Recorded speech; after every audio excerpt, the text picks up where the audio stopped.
Are you unmuted? Yeah. Hi, everybody. Yeah, I'm just noting that one of our directors is missing, Director Watson. I will try and text her and see if she... I can text her. Can you text her? Okay, great. So we've got Kendall and Juliette, and we've got Walter, Hello. Gary, Tom, and Josh sitting in for Cheryl. Do you want to just write those names down for attendance? I'm not sure who's on the very bottom. Is that you, Shelley? Yeah, I made twice. Okay. All right. So we have, I'm gonna, hold on, excuse me. Oh, got my glasses. No, there she is. Is she coming?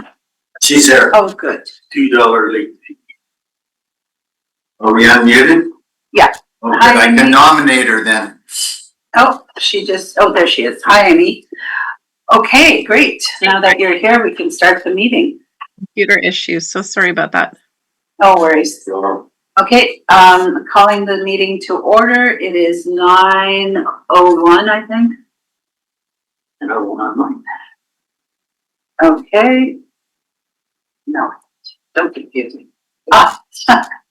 Okay, so we're gonna take some nominations for election for the chair of this committee. Gary? I'll nominate Director Newell. I'll accept. Okay, anybody else? Any other nominations? Well, there might be an election. Okay, Presumptuous. I'm not seeing any other oh, wait. What is that, Shelley? I have said. I'm gonna take 2 votes. So just. I'm just asking if you can turn on the video for the room. Oh, turn on the video or? So sorry. Oh, great. What, wants to see the lights in my eyes? He's Thank already you. walking here. He's pretty confident. And for the third time, any nominations? All right. We have now elected Tom Newell as the chair of the Local Conservation Plan Committee. Thank you. Take 3 votes to get me. Okay. Now we're gonna take a break right now until Tom sets up. So give us a few more minutes.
Hi, ladies and gentlemen, hello.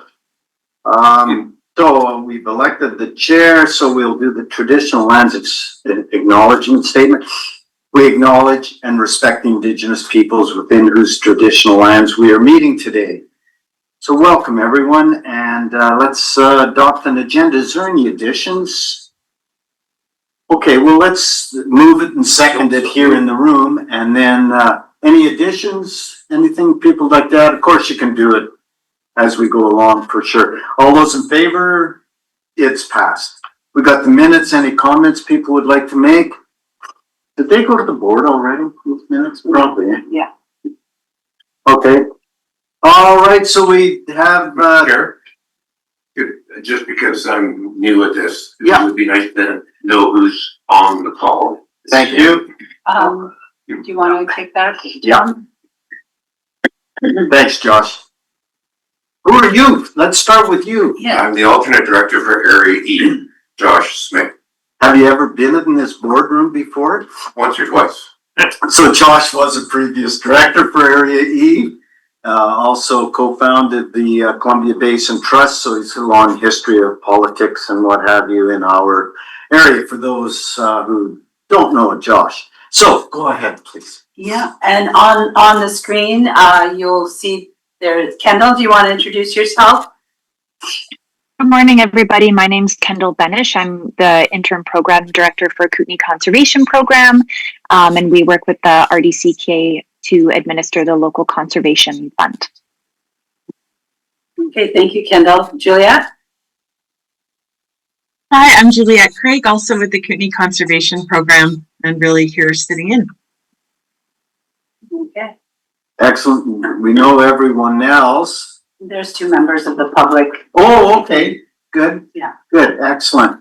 So for the public, we will have public time. So whenever we get to that point, either 11:15, which it will be before that because I have to leave by 11. So I like to put pressure on the group, but not meaning to do that. I was going to say something else. Just a second. We discussed last time kind of freedom of the floor type of thing.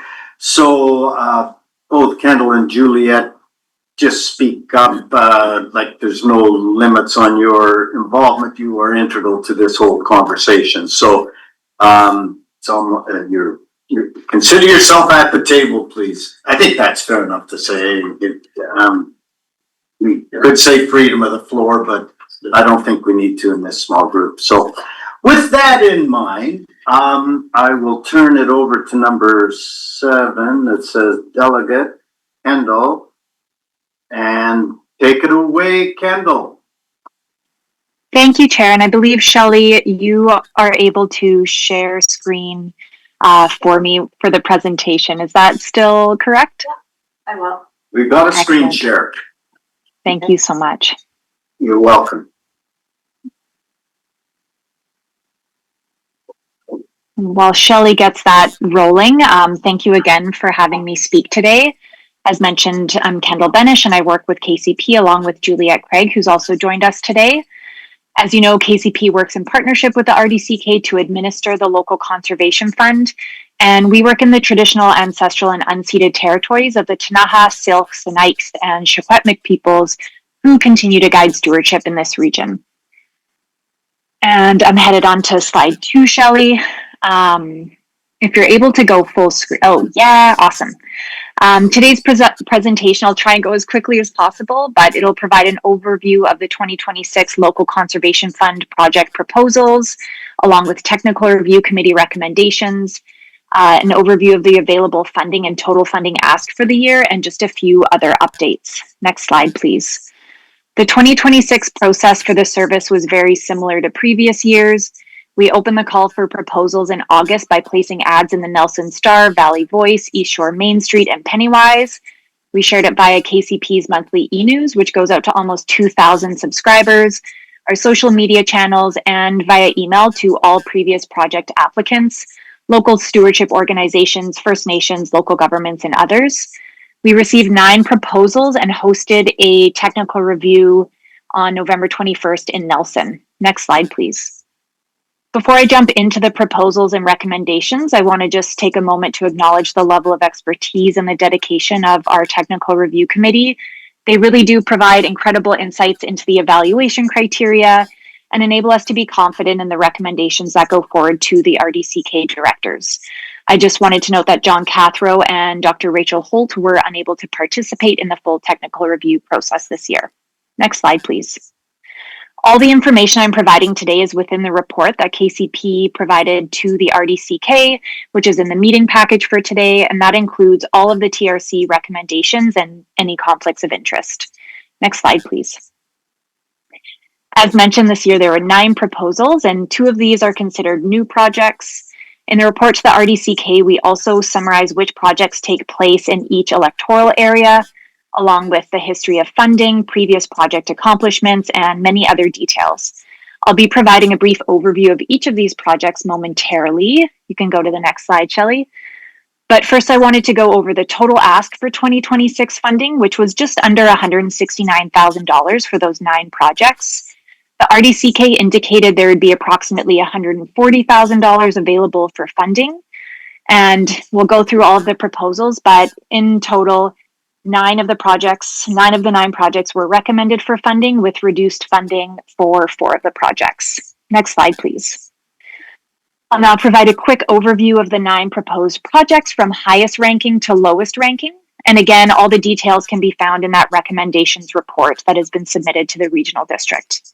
First up is the Lardo Valley Opportunity Links Grizzly Bear Coexistence Solutions Project, which aims to improve grizzly bear coexistence through education, collaboration, and the use of practical tools, which includes installing electric fences in the RDCK service area through a cost share program, and that includes Area H this year.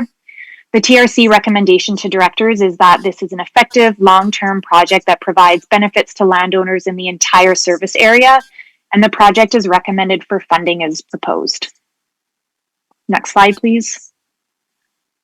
Wildlife Conservation Society Canada's project aims to mitigate habitat loss by creating roost structures that offer interim habitat for bats. They do this by creating and assessing artificial and modified trees for enhancement of bat roosting habitat, and developing bat-friendly forestry guidance for anthropogenic roost creation and other conservation actions. The recommendation to directors is that it's a well-designed project. I think it should be on the previous slide. Two slides previous.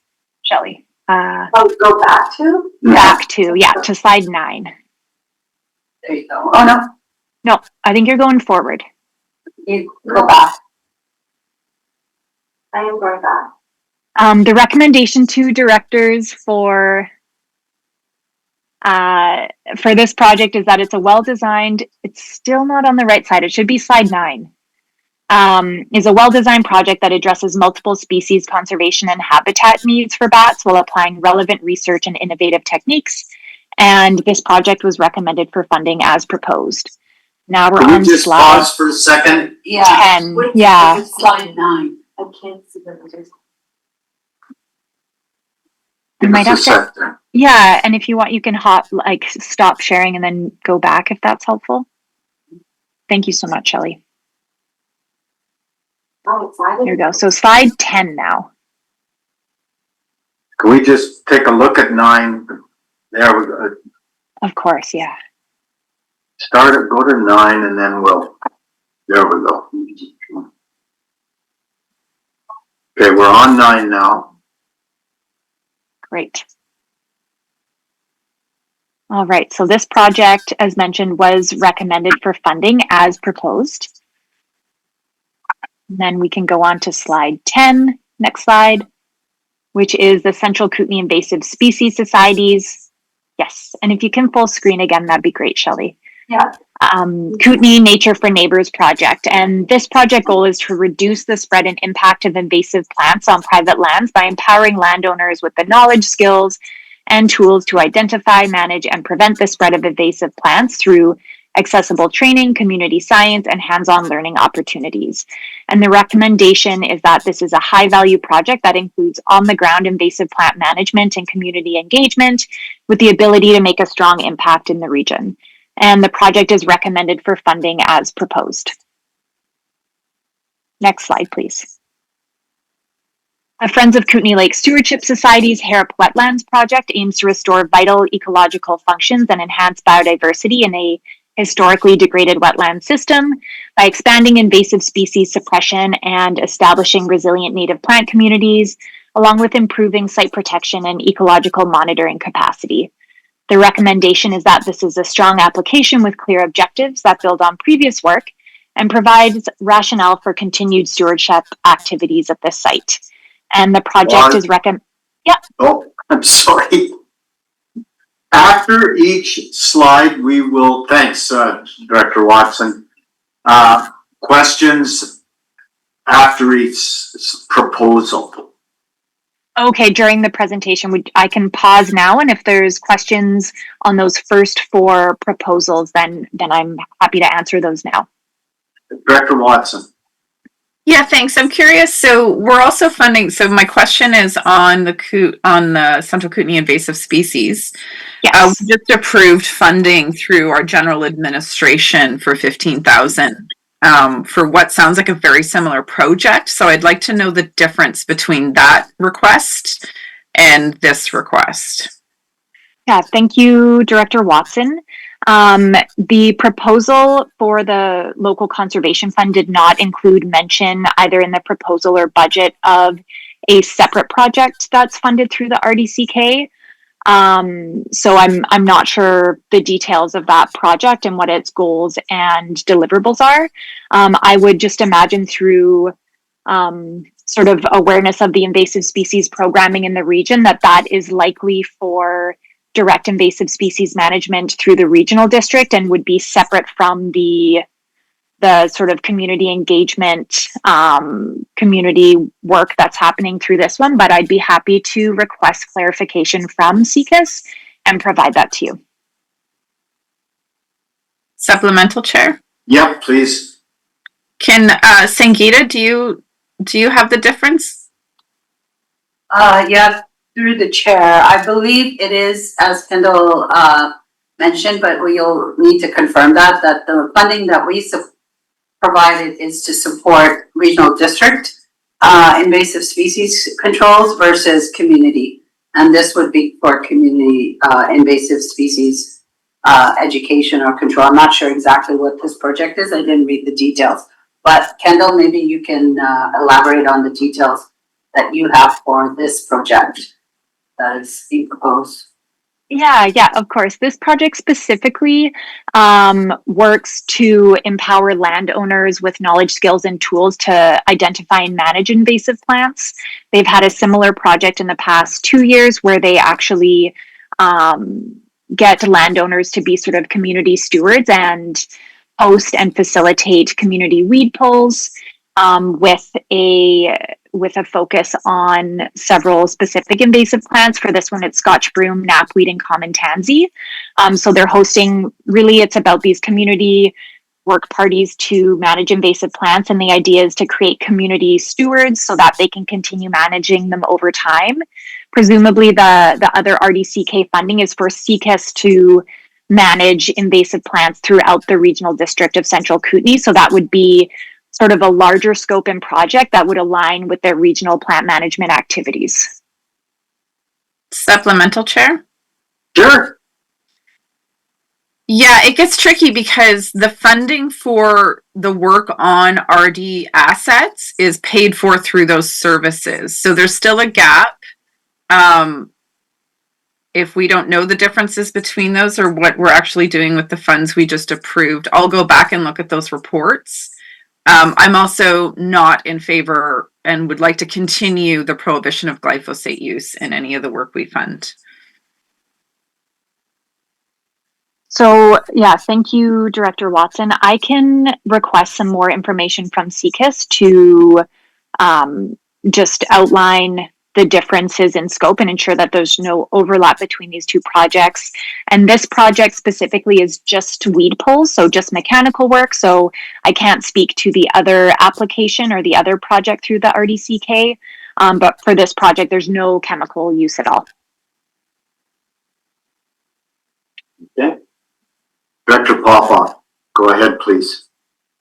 Yeah, thank you, Chair. I'd like to go back to that grizzly bear coexisting solutions, and what is intended there? Like, we've got Wayne McCrory that we provide funding for, grizzly bear fencing, etc.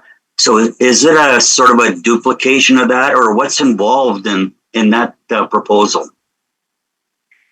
Thank you, Director Popoff. I'm not sure the work that Wayne McCrory is pursuing, Juliette may know, but this project, it's run for quite a few years now, and it's specifically for creating the cost share program for installing electric fences to reduce human-wildlife conflict.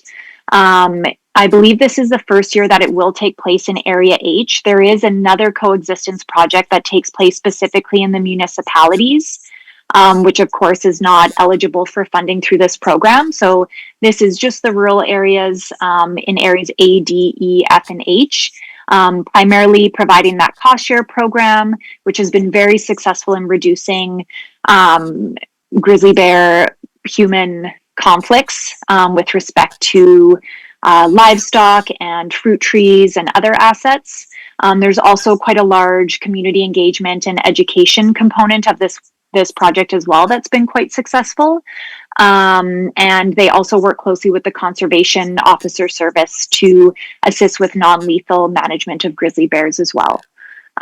They do training, but the sort of the big on the ground action is that cost share program. Supplemental, if I may, Chair. Yes, please. Yeah, so I guess the question that I have is, are you talking to Wayne McCrory and to see that there is not a duplication? Because I do provide funding from him for him to run his program through my community development funds, and I would like to see that whatever you do in Area H regarding grizzly bear, well, you know, that you contact Wayne McCrory, and so that you work more or less in concert with what he's doing, not necessarily duplicating what he's doing. Thank you, Director Popoff. So that's something we can talk to the project proponent about and ensure that duplication is not taking place.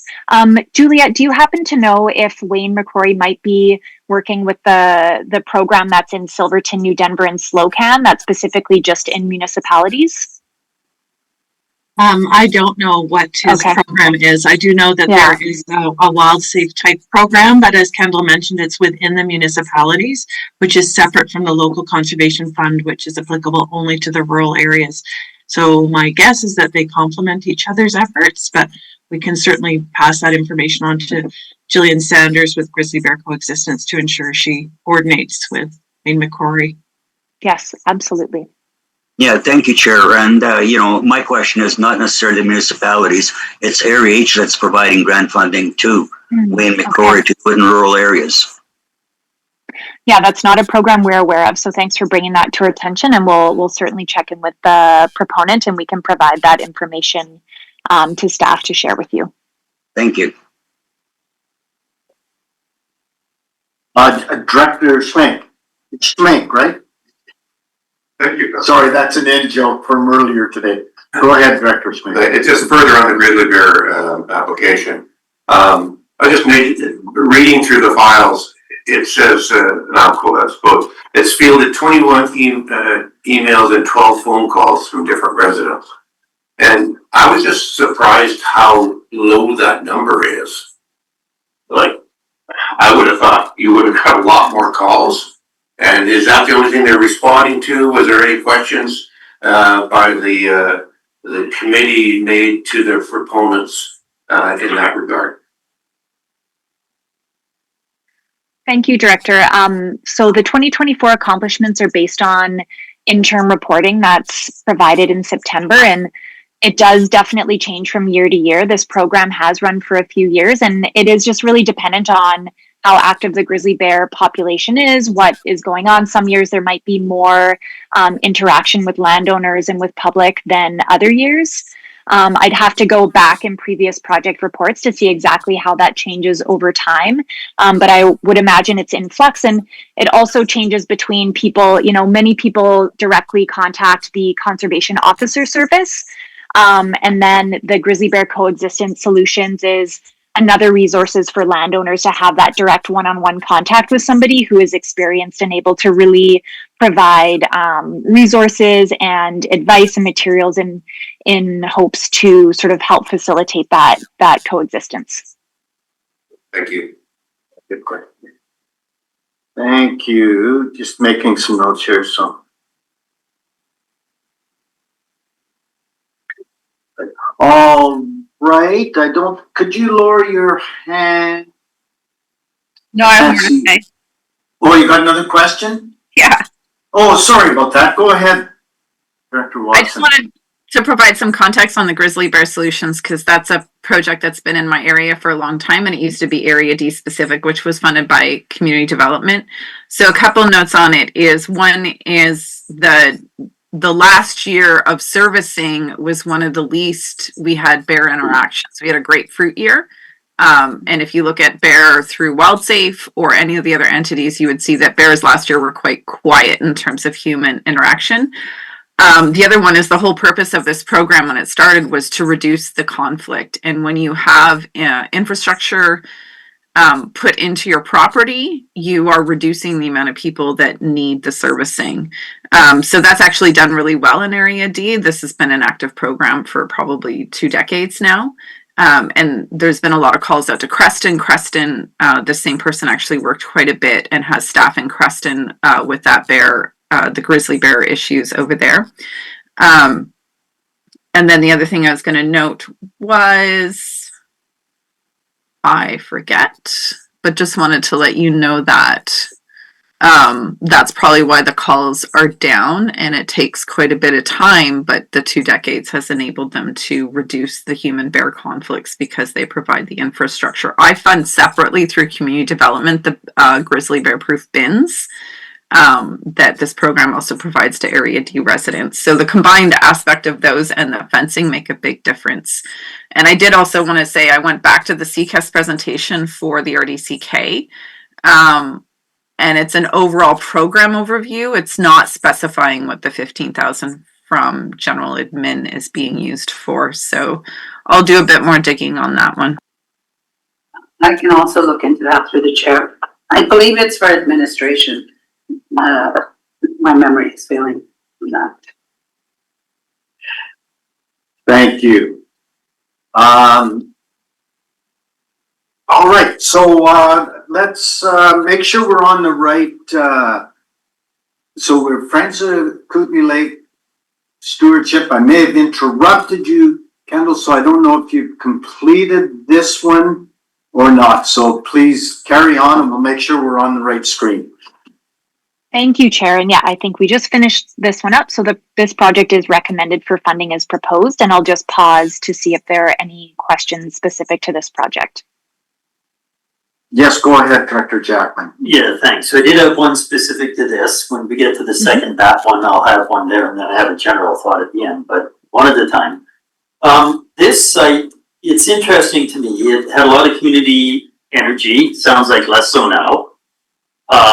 It's nice to see a wetland restored. It's not huge, but the cost per whatever area, I think, is mounting. So my question is, maybe more to the committee members, at what point do we say something was initiated, given into the hands of the community and saying, we've given you a leg up, but now if you guys want to carry on by yourself, do so, versus maybe the expectation is, well, we don't have to do anything in community volunteer works because government's going to pay something.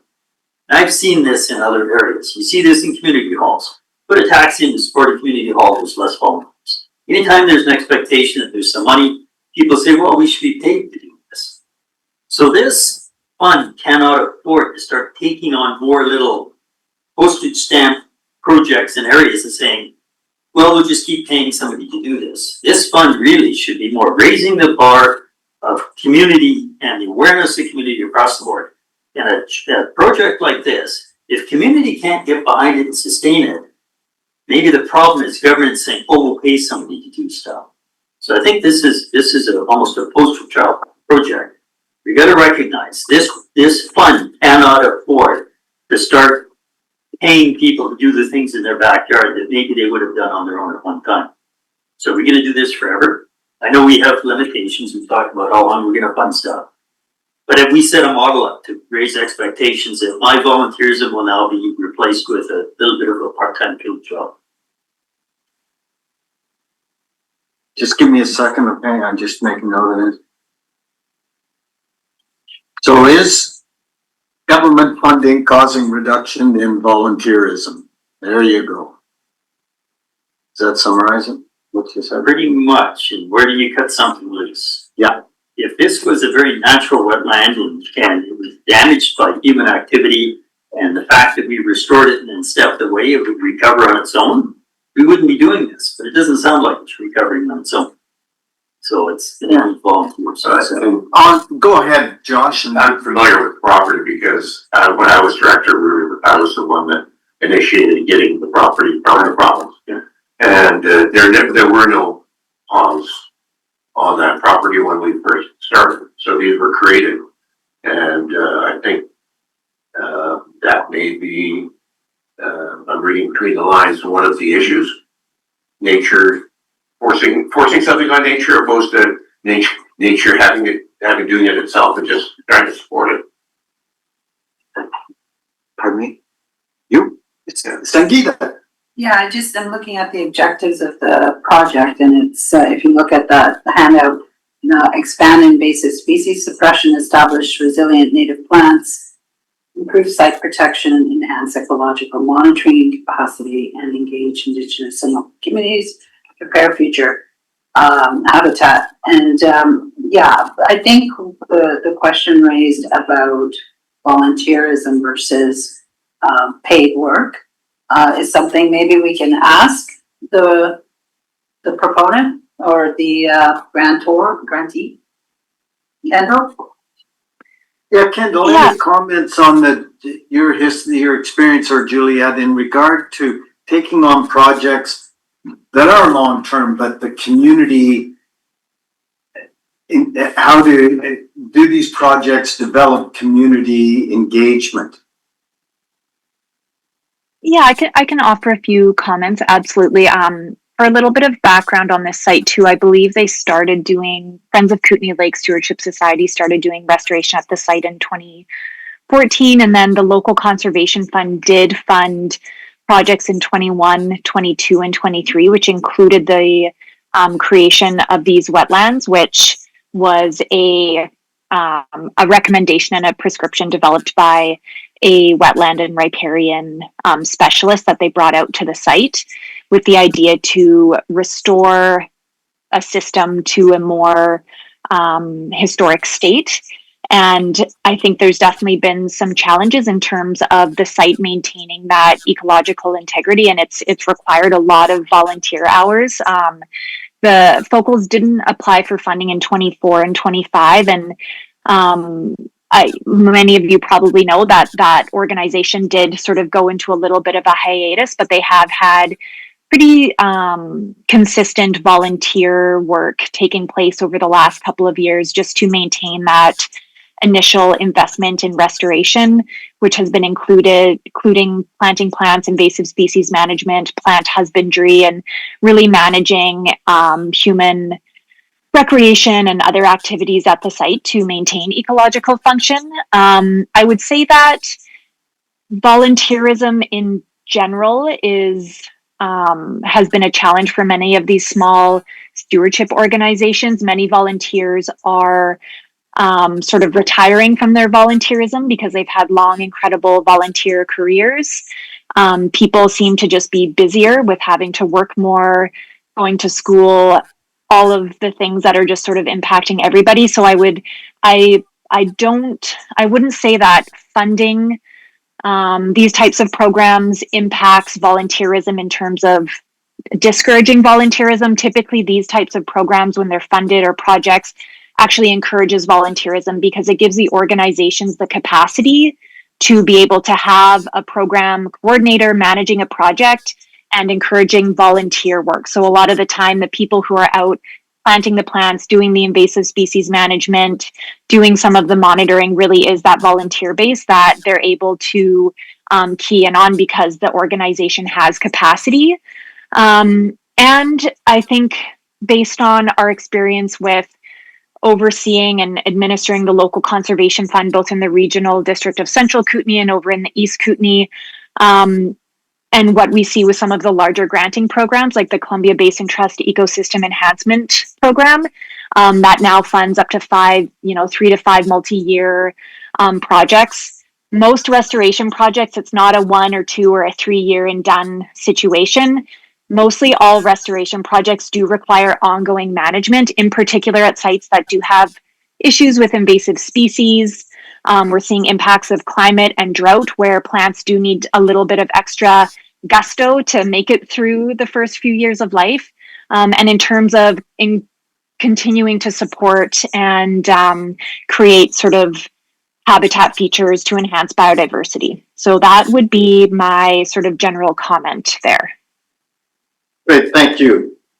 All right, well, we've had the philosophical discussion and we're now at the practical, and we'll come back to it later as we look at terms of reference and that kind of thing. So without further questions on this one, perhaps we can move to the next slide, and Kendall, take it away, please. Thank you, Chair. So the next project is Elk Root Conservation Farm Society's Pollinator Highway. This is year 3 of phase 1. And this project aims to enhance the native biodiversity of plants and pollinator species and increase the distribution of pollinators in the Slocan Valley. The project aims to reduce and manage threats to biodiversity, such as transportation corridors and invasive plants, monitor successful establishment of native plants at the project site and benefits to pollinators, and then use the results of phase 1 to establish best practices for future expansion of the pollinator highway in a subsequent phase. The recommendation to directors is that it's a well-written proposal with clearly defined objectives and activities, good cost sharing and partnerships, and they do have a good track record based on previous work. The project is recommended for funding as proposed, and directors, you will have seen a comment in this project, and the feedback to proponent is this. I just want to mention that this is something the technical review committee thinks of as well, in terms of asking the proponent when a project like this would be sort of self-sustainable and not require funding through something like the local conservation fund. So this is, year 3 of phase 1, and then I believe they are going to be moving on to a phase 2 in subsequent years. Great. Any questions? Yes, Director Popoff and Director Schwenk. Director Popoff, please. Yeah, thank you. And through the chair to Kendall, I've been kind of looking at this, and I think you basically hit the point, is when is it going to be self-sustainable without any additional funding would be my first question. And I don't know if you have an answer for that or not. Now, when they say pollinator highway, is it only in the Valakan area, or is it basically throughout most of Area H South? That I didn't see any definition exactly where it's going to be. Like if it's along the highways right away or whatever, well, they do a lot of work, brushing and stuff like that. How will that impact that? Thank you, Director Popoff. So the answer to your first question, I do not have an answer to, but that was a question posed to the proponent through the technical review committee. So I can seek clarity on that. My understanding based on this application and previous applications, and this will answer your second question, is that this phase 1 has been just the Valakan site. And the intention for this year, this final year of phase 1, is to continue managing and monitoring that site, and they will use it to create best management practices so that the model used for creating this pollinator highway area can be first expanded to other areas of the Slocan Valley. And they have had staff on the project to identify candidate sites, presumably ones that I know Modi is a partner, or Mott now, presumably ones that would not have, not be mowed, that they would be able to maintain. And then the idea is that once it expands to the Slocan Valley, that really it can be used as a model in other areas, other regions, which is one of the, I think, large benefits of the project. And then I think long-term, the idea is that potentially landowners, for example, say if there were sites similar to the Valakan site that were adjacent to private property, that those landowners can then become stewards of those pollinator patches and pollinator highway areas. I don't know what the timeline is on that, but that's my understanding. Supplemental? Yes, there are a few producers of honey, and then people have private hives themselves. And some of them, I'm just wondering, are they working in conjunction? Is Elk Root work in conjunction with the honey producers in the Slocan Valley? Do you know? Or is that something that we should be asking them, that are they working with the people that do produce honey? Even though, you know, some of the honey is used for their own personal use, but some of the honey ends up on our farmers market up for sale. Yeah. Thank you, Director Popoff. I do not know specifically if they're working with honey producers in the valley. I do know that really the focus of the project is to enhance native distribution of pollinators and native biodiversity, and including invasive species management and habitat fragmentation. So managing all of that together. I'm not sure exactly what, how much, say, honey producers specifically would go into the design of this project, but it's absolutely a question I can reach out to Elk Root Conservation Farm, and I can get an answer for you. I do know they are quite connected in the agricultural community out there. I know they produce honey themselves, but I don't want to make any assumptions on sort of how far their network goes. So I can definitely ask. It'd be a great connection for them to have. Thank you. Thank you, Dr. Schmenk. Thank you, Chair, to the Chair, to Kendall.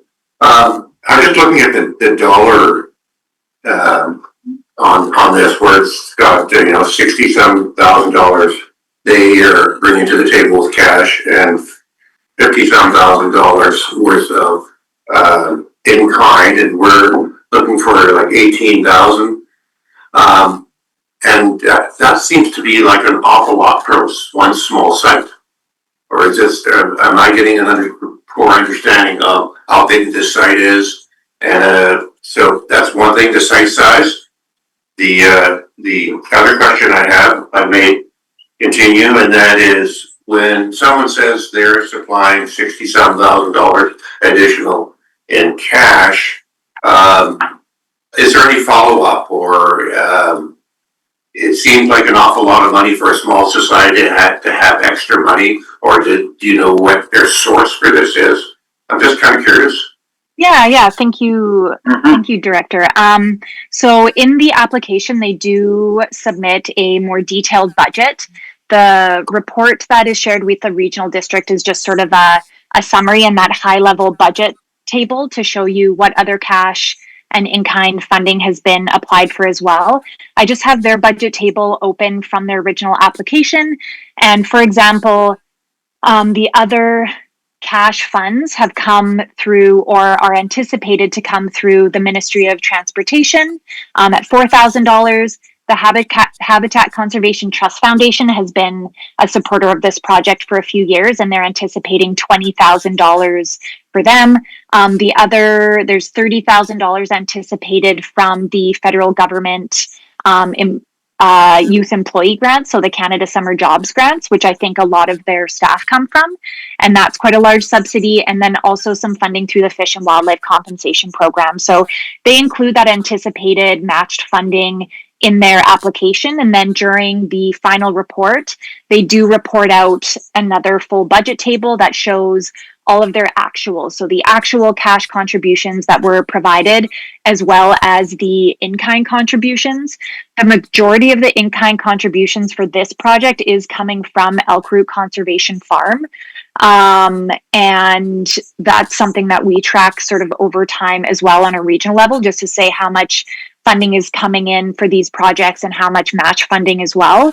And I would say it is a small site, so it is just the Valican site. And I think as part of this project, sort of the bigger picture of creating the best management practices, looking into really feasibly expanding it to other areas of the Slocan Valley and beyond, and working closely with the Ministry of Transportation in terms of figuring out how something like this really could be rolled out and expanded and supported. I think that's a big component of the project. But it can be really hard to sort of look at these projects and say, okay, this is a $130,000 project overall. Some of the projects are upwards of multiple hundreds of thousands of dollars when you bring in all of the different components. And then you'll see projects, like the Focals project is closer to around $20,000 with all the work that they're doing. So it really is, or theirs was $40,000. So it really does vary. And yeah, that's sort of what I'd comment on there. Thank you for the question. Yeah, thanks. All right, let's move to the next slide. Okay. Thank you. Go ahead, Kendall. Thank you, Chair. So Okanagan Nation Alliance's project aims to enhance bat habitat connectivity and resilience. And we'll note, and I think we'll have a discussion on this, that there is another bat project that's recommended for funding through Wildlife Conservation Society Canada. This is a different project focused on bats. And its objectives are to restore and protect artificial roosting habitats, identify and monitor key roost sites, and really there's a big focus on engaging landowners as active partners in long-term bat conservation. This includes improving access to quality bat boxes and also helping to educate pest control professionals. The recommendation to directors is that the project objectives are clear, it's being executed by a qualified team, and they appreciate the partnerships developed through previous work. They did note that the proponent hasn't adequately addressed some previous technical review committee comments regarding long-term maintenance plans for things like these bat condos. And they also are hoping to understand more about the use and occupancy of the existing condos. The project is recommended for funding, but just at a slightly reduced amount. Yes, so I think Director Popoff and then Director Jackman. Go ahead, Director Popoff. Yeah, thank you, Chair. And that's a very good project, especially in the Winlaw area. I've done, I believe, a referendum on, taxing the residents in a defined area to control the mosquitoes in the area. And the bat condo, we do, I understand there was one provided at the Winlaw Park. And I don't know if that's been monitored by ONA, whether it's actually doing what it's intended to do.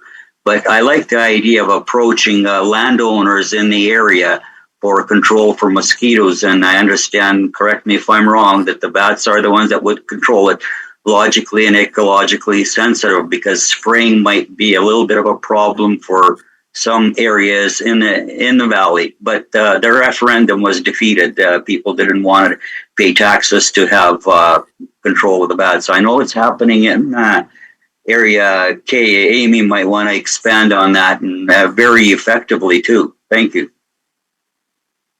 Yes, okay, thank you. Dr. Jackman. Yeah, thanks. So, fundamentally, I don't like the idea that we're funding two groups and they say they will talk to each other, but at some point, there's gotta be a more efficient way to do it. On the other side, I've worked on hundreds of buildings out here, the last 30 years almost. And all the buildings built in the 1900s had wonderful gaps around the roofs, whether it's the Harrison Church or the big boost of cabins we had in the 50s, lots of old cabins, and all have bats in the attic. When we worked on some of them, we were able to not disturb the bats, and other ones, of course, the owner says tear that roof off and everything off, and there go the bats. So what's happened over a century or so is a lot of bats have found their ways into our buildings because they're probably a nicer place to live. And now they're getting kicked out because nobody's doing a reno where they're not sealing up their attics and those gaps and stuff like that. Most nobody's doing. So I can see the need. Big question is, let's see that, the condos, if it's one like the one in Crawford Bay Park, well, that's a park now, and we'll make sure it doesn't rot away and fall over. But maintenance is an issue. It's kind of like the other one. You can't start putting stuff up without a longer term plan or just rely on government to come in and do whatever has to be done later. So I would love these two groups to put their heads together and decide, is this the more sensible way to do it, these condos? Or putting these other roofs or creating these thick, whatever bark type roofs and stuff in the trees makes more sense. Because that's where the bats are going to have to end up. There are hundreds and hundreds of old cabins just in Area 80. And I bet you if we want to go crawling in the attics, and I've been in lots of them, you're going to find bats. And in 50 years, when all those are renovated, knocked down or whatever, because that's the trend, they're gone. So how do we return the bats to the forest? Would be my bigger question, instead of how do we put up a structure that somebody else has to look over, otherwise it'll rot out. And that's the kind of information I'd like us to be supporting first, along with the community education. And on education, we had so many bad issues on my job sites. When we were, say, doing an addition, our form ply, you normally strip form ply in something. Next morning, I told everybody in every crew, careful when you pick that plywood up, because the bats overnight would move in between the gaps in the plywood. They love living around our buildings, our structures, even stuff you put up and don't touch for 2 days. There's a poor little bat, and if you're not careful in the morning, you squish them flat. Well, I've never had a bat even crawling in the Harrison Church belfry where there's a few hunting. They've never been an issue. They're passive. So the bats are in our houses and old buildings. We're renovating those old buildings. Can these two groups get together and tell us where we should focus the money on? Get them back from the trees, or are we gonna have hundreds of these things? And I think that's what they need to do first. Not a ad hoc sort of, let's do this, let's do that. I'm Yeah. just making some notes Thank you, here. Go ahead. Director Jackman. Yeah, I can respond, and then Juliette Craig has done quite a bit of that work, so I may defer to her to add to my understanding. But the first part, just regarding the maintenance of the structures, maintenance is part of sort of the annual work that is done, and specifically at Elk Root Conservation Farm for this bat condo. I believe that maintenance is part of their annual work along with their other infrastructure. Of course, I don't know what the exact lifespan of these structures are, but I think with proper maintenance, they do last quite a long time. With regards to this project focusing on the anthropogenic habitat versus Wildlife Conservation Society's natural bat roosting habitat, which is more focused on forests, specifically replacing habitat that's been lost through old growth harvest. They do target different species of bats. So possibly a helpful analogy would be for birds. So we know that we have at-risk species of birds that do use anthropogenic features like barn swallows, that over time, over the last 100+ years of living with humans, they use those features now. It's similar to some species of bats. They prefer to use human roosting areas like barns and buildings and churches. And I don't think it's a matter of sort of being able to recondition them again to use the forest. I think it is just different species of bats that are targeted. The species that are targeted for the other project are those ones that really do rely on those forested older trees, and that's what Wildlife Conservation Society is doing a lot of research into to figure out what are the best features to use. And really their project, what they're collecting, is also going into informing best management practices and guidelines for forestry so that more of these features can just remain on the landscape and they don't have to be supplied by humans in the future. This project really is about creating and replacing that anthropogenic habitat base, and then also educating the landowners so that they know what to do when they encounter bats. They can talk about different options. For example, if bats are evicted, that new habitat can be created for them. And then of course there's the component this year of connecting with pest control folks as well, so that they're better informed, so that they're not treated, sort of just like a regular pest that really isn't helpful. Whereas we know that bats are really part of a healthy ecological system. We want to keep them around and really trying to support that in the region. Juliette, do you have anything to add there? I think you covered that really well, Kendall. And yes, I think they're both important. So as you mentioned, some species use tree structures. So the Brandon bark and the modified trees are aimed to keep providing them with habitat. And some species prefer these human-made structures. Bats also need different roost sites throughout the year. So as a maternity roost, that's what these condos are meant for, which is the mother bats and their pups, and sometimes hundreds or thousands of them are in an attic. And when they're evicted, they need somewhere immediately to go. And so that's what these condos are really useful for. Whereas the tree structures are used both in the summer as smaller maternity roosts, and also in the winter as hibernaculum sites. So I think it's a complementary approach of both organizations to try to keep bats on the landscape in the features that each species specifically needs at each time of year. Supplemental, Sure, go ahead. That's interesting to hear, and I wonder if we unbalance the relative population of the species by the fact that we had versus people have been around here for thousands of years, but we just had an explosion of structures as we had an explosion of population. We like to live near water, and that's probably where some of the species like to be because of the bugs in the lake that thrive around water. And so maybe we've unbalanced over just a few short 100 years the balance of those species. Maybe there never would have, should have been some of these species that love our attics, that love our old barns. 200 years ago, maybe they were the 2% of the total population, and the ones living in the woods were the vast majority. So again, do we try to take the snapshot of what's happened? We've got these whole generation of buildings we're knocking down, displacing bats, and so we have to replace that? Or do we think maybe a little more longer term that maybe the fact that those bats were here is a blip, that population, that species of bats? And then where's the longer term, what's going to be most natural? It's like these wetlands. We're trying to create little postage stamp wetlands that need maintenance. If it was a wetland, a natural wetland, it wouldn't need maintenance. I think Josh said it, Director Schmink said it. Mother Nature maintains its wetlands. We interfere with stuff, and climate's changing stuff. But where should this focus be? Are we trying to keep a population of a species of bats that has flourished because it's enjoyed our old attics with gaps and barns and structures that are disappearing? And should we then try to maintain that population of that species by building other stuff? It's maybe there's a point we stop trying to direct the long-term path of nature. All right, so there we go. Philosophical and perspective that we, since there's 5, 6, 7 of us partners, we have our own perspectives on things.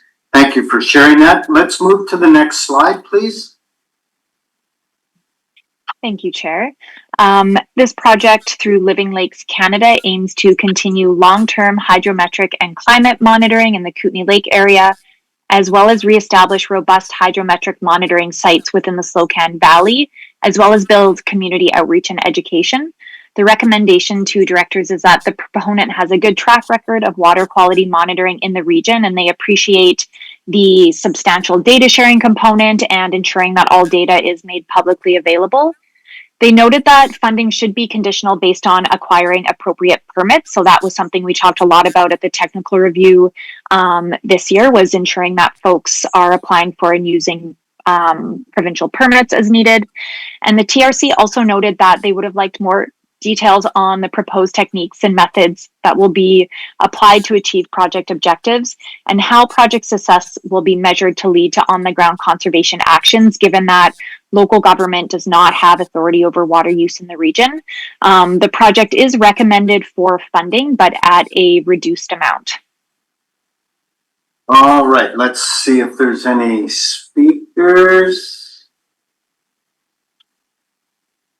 Okay, let's move to the next slide then. Thank you, Chair. BC Wildlife Federation's project aims to sustain and enhance wetland and riparian habitats at Crooked Horn and Halloran wetlands to support biodiversity, species at risk recovery, and watershed health. They'll do this through maintaining the ecological function of restored wetlands, promoting the recovery of western painted turtles, western toads, Comus camus, and other native species and support resilient ecosystems that provide benefits to wildlife and local communities.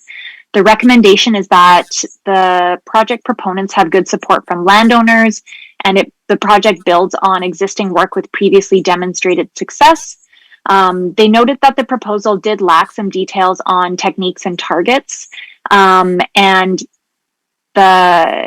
that previous TRC comments related to hydrological metrics were not adequately addressed. So we'll be sharing that information either way with the proponents. But the project is recommended for funding at a reduced amount. Yes, and I see Director Watson. Go ahead, please. Thank you. Sorry, it was on the previous one. My bad. I was reading an email at the same time. truth be told. Do you want to go back a slide and? No, it's fine. I know what it is. I just wanted to note to my colleagues that based on the survey results we got, one of the areas that residents indicated they did want to see more support for was water monitoring and protection of watersheds. So I just wanted to make that statement. Thank you. Thank you.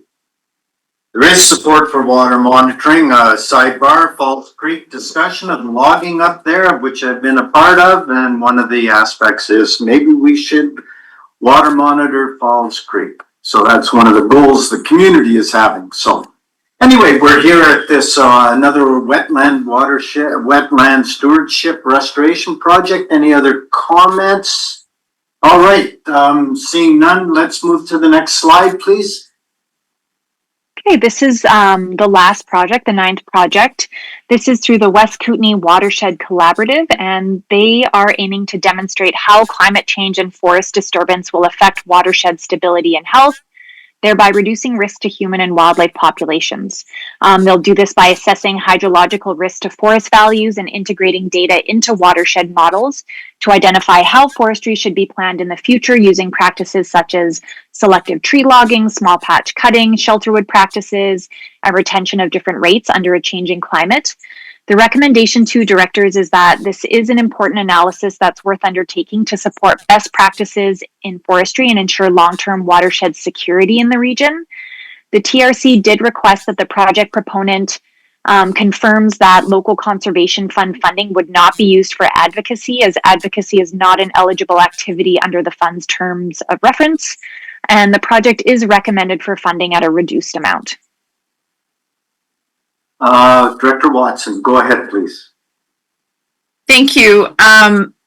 What I find curious about this is I don't necessarily disagree with the science on how this is working. My concern is we have the science. Eunice Elia has been doing this for quite some time and is being declined to be able to, maybe not being declined is the right term, but there's plenty of science indicating the way in which we are managing forestry is leading to increasing issues on an emergency and landscape level.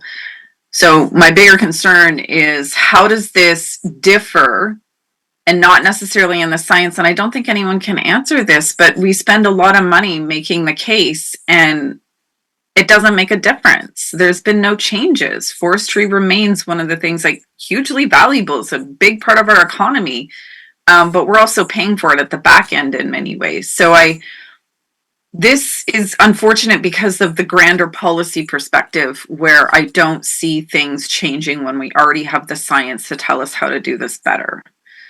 So maybe not a question, but a statement. I'd rather see us actually making, like, we don't fund advocacy, I get that, but I feel like we're going to keep funding things to keep proving points that aren't making a difference to the people that need to change their policies. Okay, yeah, fair enough. Director Schmink, Director Jackman, go ahead, please. Thank you, Chair. The one of the questions I had was the other cash, $173,000, and could you sort of give me an understanding of the sources for that? So just understanding the sources also gives you an understanding of the partners, and that interests me. Absolutely, yes. So they applied for the $21,000 under the local conservation fund. They have a few other project partners that includes the Sitka Foundation with an anticipated funding of $33,000. I believe Eunice has a grant through MyTax, which is a funding stream, and that's $84,000. BC Gaming grant at $44,000 and Canada Summer Jobs at $5,000. The Watershed Collaborative is contributing $2,000 of cash, and then they have some additional fundraising and donations. So that brings up the cash to $195,000.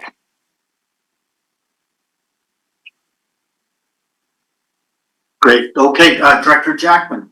Yeah, thanks. I acknowledge, as Director Watson said, there is quite a bit of information on this, although most of what I've seen, and especially say what Dr. Eunice has been, or Dr. Elia has been presenting, is from the Okanagan, where it's more of a rolling landscape versus our steep creeks. You know, all of our gullies and the like, you walk up any steep creek, you want to try and follow a trail that's a little higher. Otherwise, you're in the shade all day, it's cold, and there's a lot more snow. So we do have a different landscape than where a lot of the data so far has been derived. And so these are very specific, our, you know, steep creek terrains. So that's useful, I think. Timing's unfortunate because I don't know where this current timber supply review is going to go. I think we're sort of off to the edge right now. And I signed up to get information. It's kind of like saying, we'll let you know if there's something you need to know. I don't know if anyone else here is signed up for either the, there's two of them, Cranbrook and Kootenay Lake Timber Supply area reviews right now. But this kind of, knowing those reviews take a long time. This data on these creeks, if it gives us a little better insight as to our specific issues versus sort of the Okanagan rolling more open terrain, this is worth doing. I hope they can do it fairly quickly. Thank you. So not sure if it's Director Watson for a second time, but Director Popoff for the first time. Okay, thank you.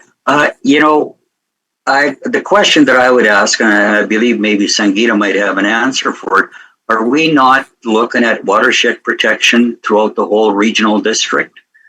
That would be my first question. Secondly, Let her answer that. Thank you. Through the chair, we have a initiative underway called the Watershed Governance Initiative, and under that we have several projects, including the Slocan Lake and River Partnership and others. The Creston Goat River Water Sustainability Plan is one of the bigger ones right now. Yes. Go ahead, Director Popoff. yeah, well, thank you. You know, like what I look at is there's a lot of duplication being done by different organizations towards something that we all support. And with this watershed security or West Kootenay Watershed Collaborative, I believe they're also applying to rural directors for additional funding from our grant funds to do the project, but planning, etc.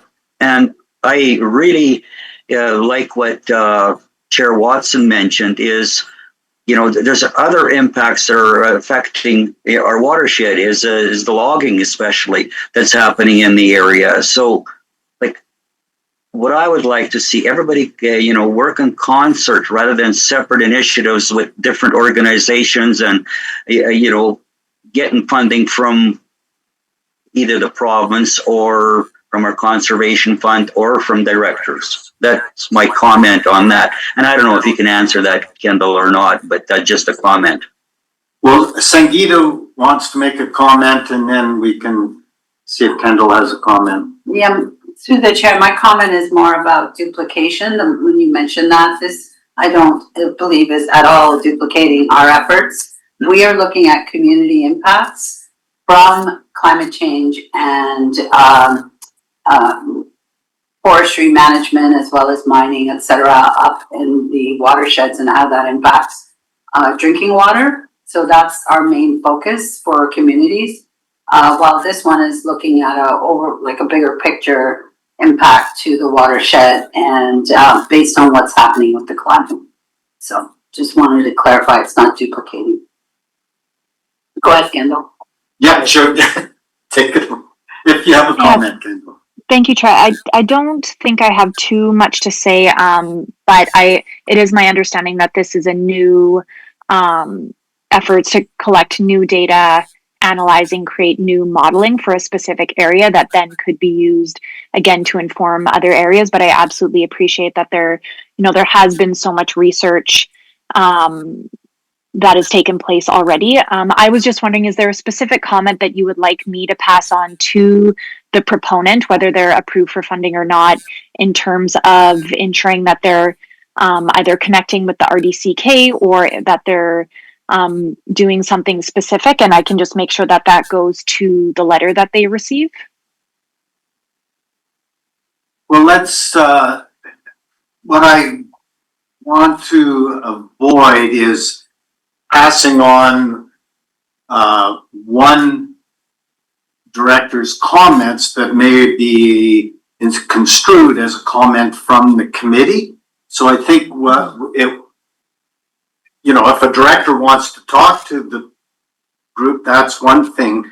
But I think the committee, we have to be cautious that we are speaking as a committee of X number of participants.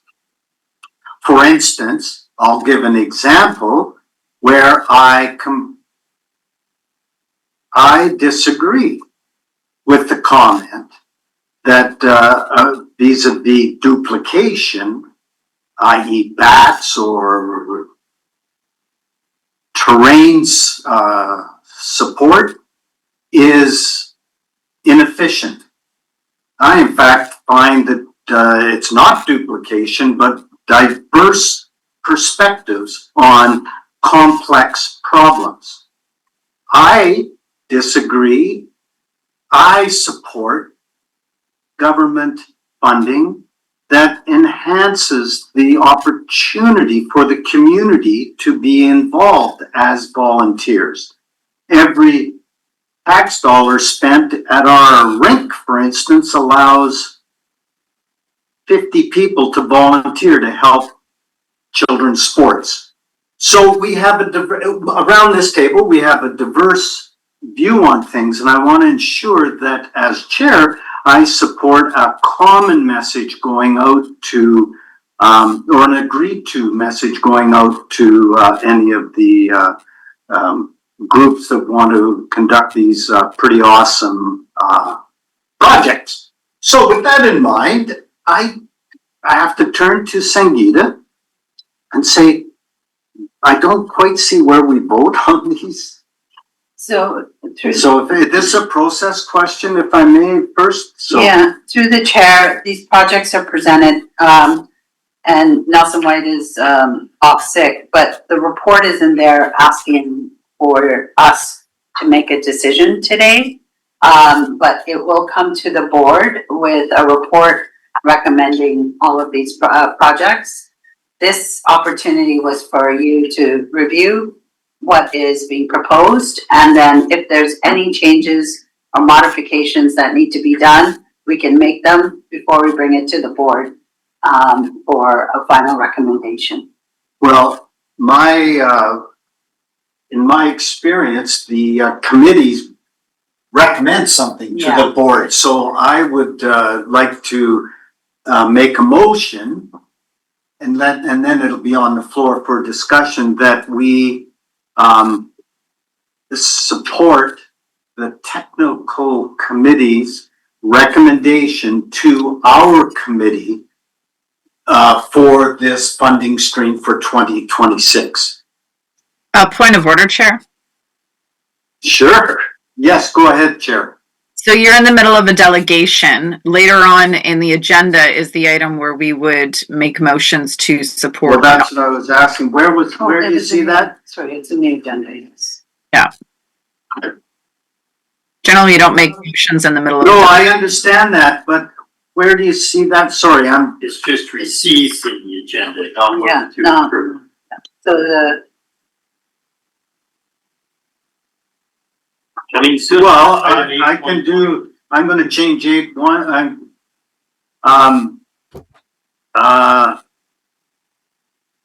So Chair, I think we would finish with the delegation, then you could add the recommendation to 8.1 when we get there. yeah, but the delegation is gonna be, well, I guess not, okay, yeah, I guess, okay. All right, so, okay. So any further questions for our delegation? Sorry about that, Kendall and Juliette. We're just want to make sure we make this meeting as efficient as possible. Any further comments, Kendall? Not on this slide. There are 4 more quick slides that I'll just rip through, and then we'll be done. Okay, let me just go to Thank you, Director Chair. Popoff first. Yeah. I see his hand up. I missed that earlier, Director Popoff. Sorry about that. Go ahead, please.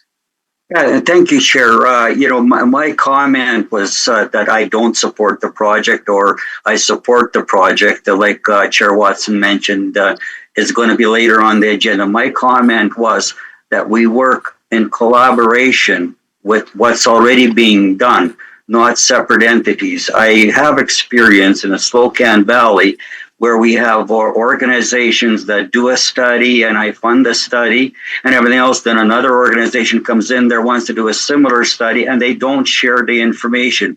My comment was the sharing of information with what we already have going. Thank you. Thanks, Director Popoff. Go ahead, Kendall. Thank you, Chair. So you can go to the next slide, Shelley, and this is just a quick snapshot of those 9 proposals received, ranked from highest to lowest. As we've gone over, all 9 of the projects were recommended for funding, with those 4 last projects being recommended for funding below the requested amount. And you can go to the next slide. And so the total recommended funding for 2026 is $139,972. So just under that anticipated $140,000 of available funding. And I just wanted to note too that all of the project proponents, they do receive all of the detailed feedback on their proposals, whether they're successful in funding or not. And that is with the intention that they can use those technical review comments or any comments from the directors to improve proposals for future years. Next slide, please.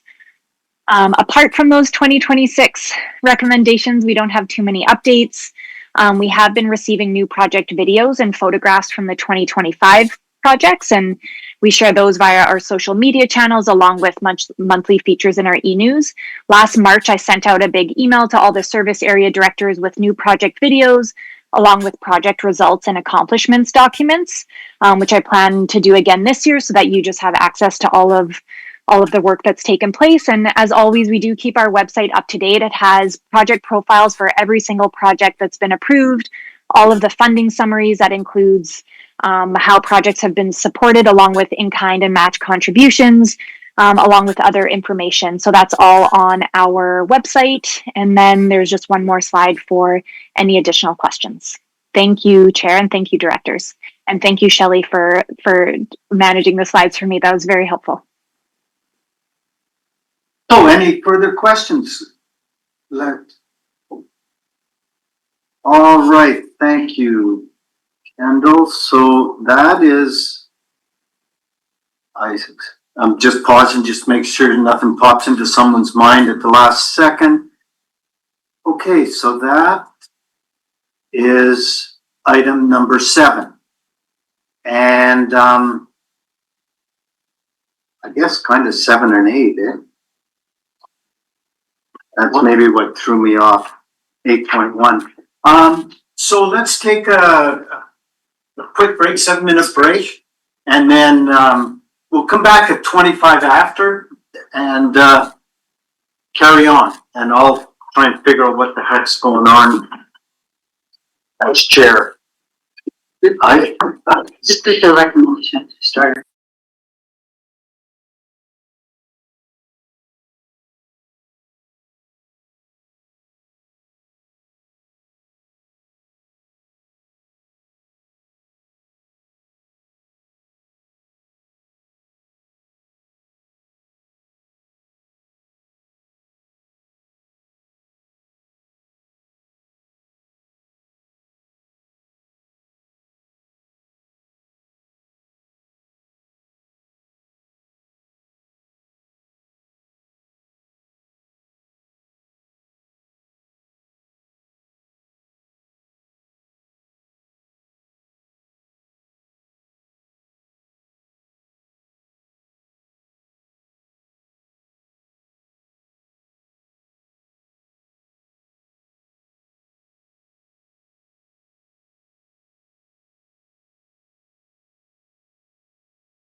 Ladies and gentlemen, we are back and we're moving on to item 8.1. And we have drafted a motion, and Chair Watson, do you think now would be an appropriate time to create the aforementioned motion to move to the board? Because I've got the wording, it's just where I think it's now, because I don't see it anywhere else. And we just had the delegation, so.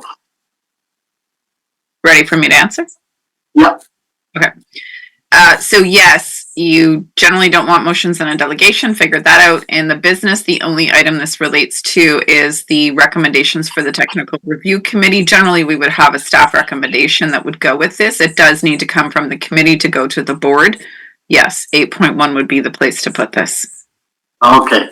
All right. So let's try this motion that the local conservation program committee, fund committee approves the proposed 2026 projects as recommended by the technical review committee. I'd like to move that motion. Second. And it's seconded. Amendment. Yes, please go ahead. It's the committee recommends to the board. We don't approve things. Yes.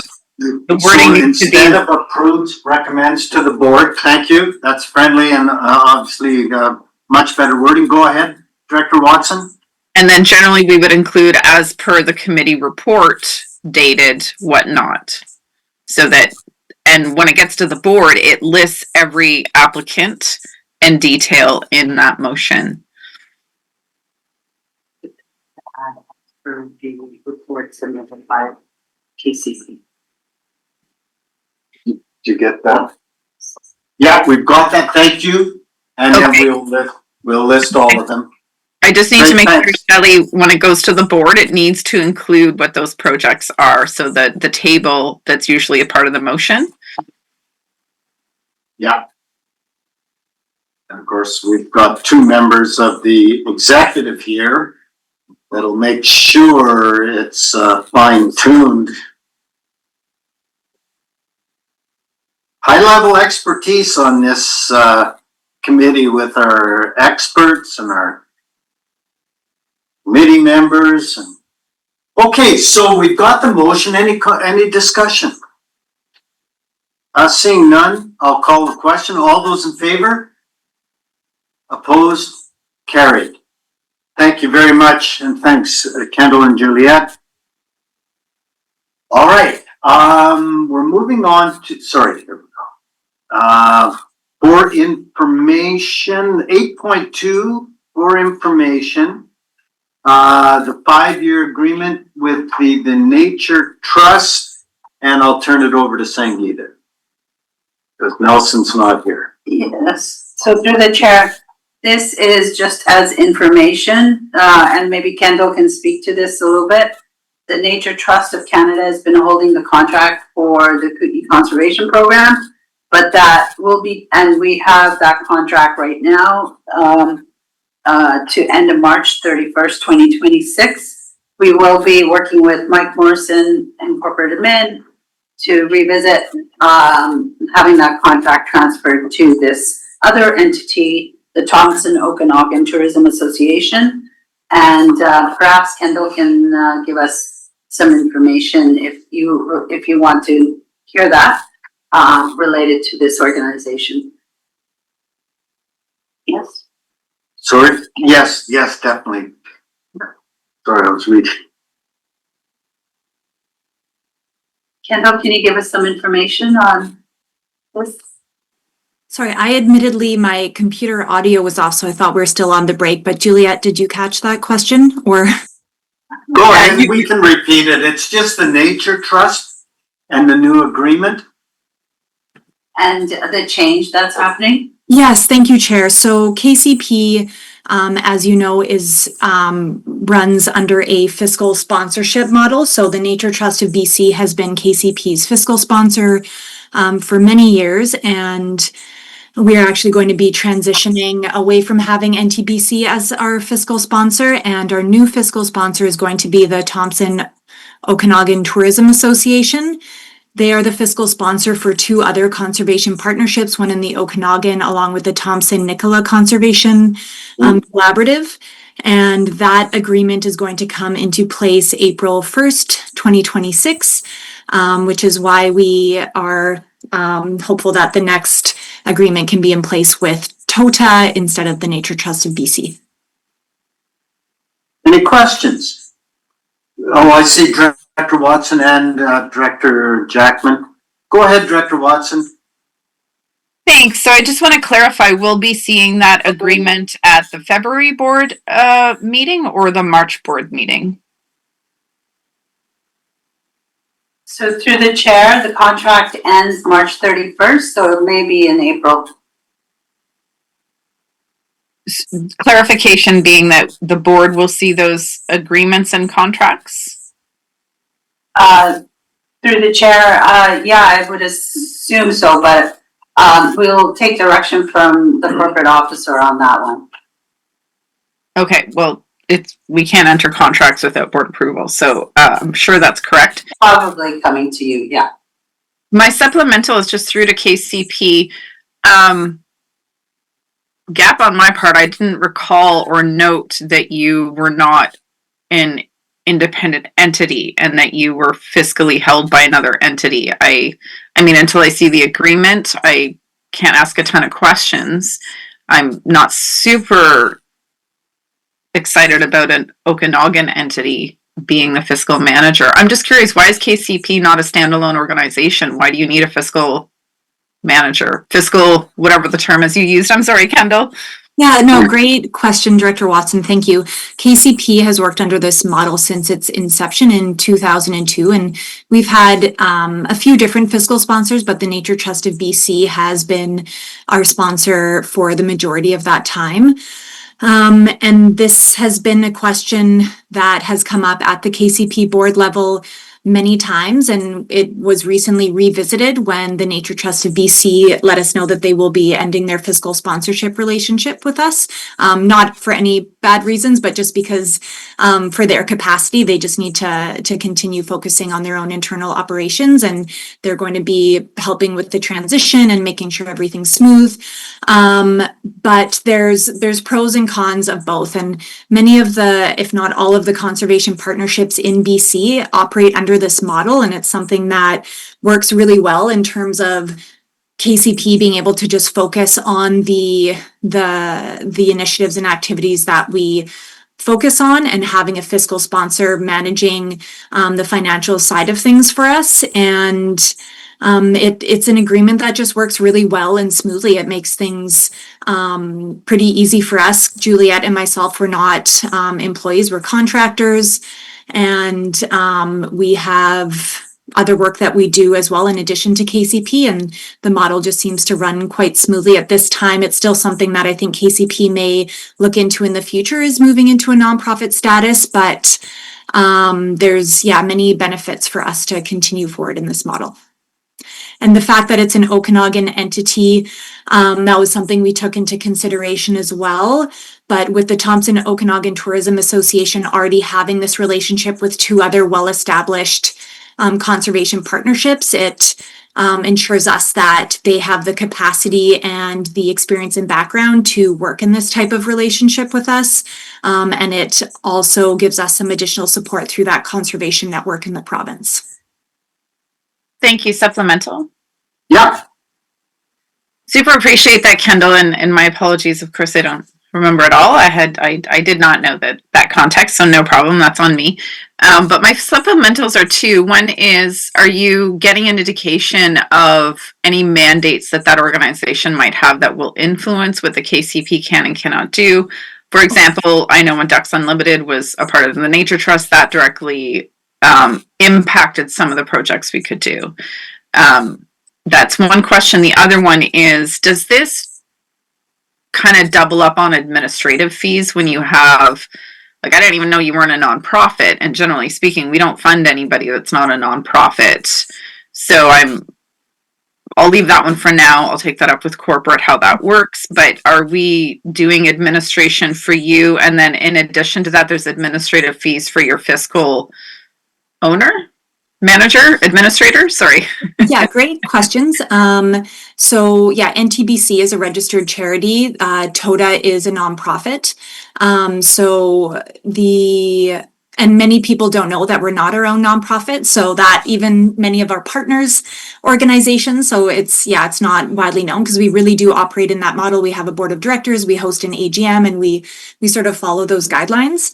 TODA does not have any say or input into the way that we operate. We do hold a spot on our board for our fiscal sponsor. We haven't heard yet if they're going to take us up on having that position, but yeah, KCP's mandate, vision, and strategic priorities are well solidified, and that's what we operate under solely in the Kootenay region. And then in terms of administration, so KCP, as an administrator of the RDCK Local Conservation Fund, we receive a 9% administrative fee to do all of the services that we do to support the fund. In the past, the Nature Trust of BC actually took 10% of our administrative fee, so 10% of that 9%, and that's our fiscal sponsor fee. TODA also has an administrative fee, but it's going to be less than NTBC. So it doesn't impact at all that amount that KCP receives for administration through the RDCK. All right, any further questions on this revised new agreement? Seeing none, it'll come to the board, and Mike and Director Watson will make sure it's tickety-boo. Okay, so, sorry, just give me a second here. So we have the draft financial plan next at item 8.3. The budget was in eScribe. Oh, where is it? There it is. Are you speaking to it? Yeah. Sangeeta's speaking to it. We can have a motion. I don't know if we need a motion. I can't remember. Yeah, we must have to have a motion that we approve it to send it to the board. So anyway, go ahead, Sangeeta. I can take any questions from, Yeah, go ahead, Director Jackman. Yeah, thanks. And just realized when I was doing my notes at home, I had two screens, so I didn't print out my notes that I could see on my other screen. So, has finance seen this draft? Yep. And made comments? It's been provided to, So, no, and I've made this kind of observation before. And it may be of interest to conservation program folks as well. You know, we said like this year we put up $140,000 potentially for the grants. But we've been carrying an accumulated operating surplus for a while now. And I should go to my notes, I guess. So 2024 budget, you know, we anticipated bringing 24,000 prior to surplus and actually brought in a little bit more. And we held that money back. And then in 2025, we anticipated bringing in 79,100 prior to surplus. And the actual was much higher than that. And we ended up accumulating $106,500 into the 2026 revenues. And now this budget is projected, if we're going to have an accumulated operating amount of, I got to change pages here now. We're going to have another accumulation, but it doesn't show it going anywhere. And this has happened in other budgets. So we've got in expenses for 2026. We say we have an accumulated operating surplus of $87,105. It doesn't just disappear. It goes to next year. So on the 5-year plan, first thing is finance should always be saying, hey, look, you can't just have an operating surplus that doesn't show up somewhere in the future. It has to go somewhere. Or it goes to reserve. So that's why I want to talk about this a little bit. So is this what we want to do? We've been carrying a bigger and bigger operating surplus for a few years now. and then telling our group that's doing the work, we've got a certain amount of money, and they're getting in applications and prorating because they don't have enough money. So either we're a little more specific and honest, and we have more money to put in grants, and we do not plan to have operating surplus rolling year over year. Or we do hold a little bit of money, and the opportunity here is we can have a discussion of creating maybe a land acquisition reserve. And then we would need to set some targets. So we might say, well, we're gonna do, have a leveraging fund, and we're gonna put in certain percentage each year, and maybe we're gonna cap it at 200,000 or something like that. But the fact is, we're holding more money than we're giving out. We're collecting money from taxpayers. They just seem to indicate, we'll talk about this later, keep doing what you're doing, but we're holding money back every year. So we need a conversation with this committee. Do we want to have a separate fund for land acquisition? Do we want to spend all of this on grants year by year? And let's not try and spend it all in 1 year. My advice, let's smooth it out. But we have another $87,000 sitting in. Can I break it into two questions? Yep. So one is we're looking at approving the budget, which is the grants of 140.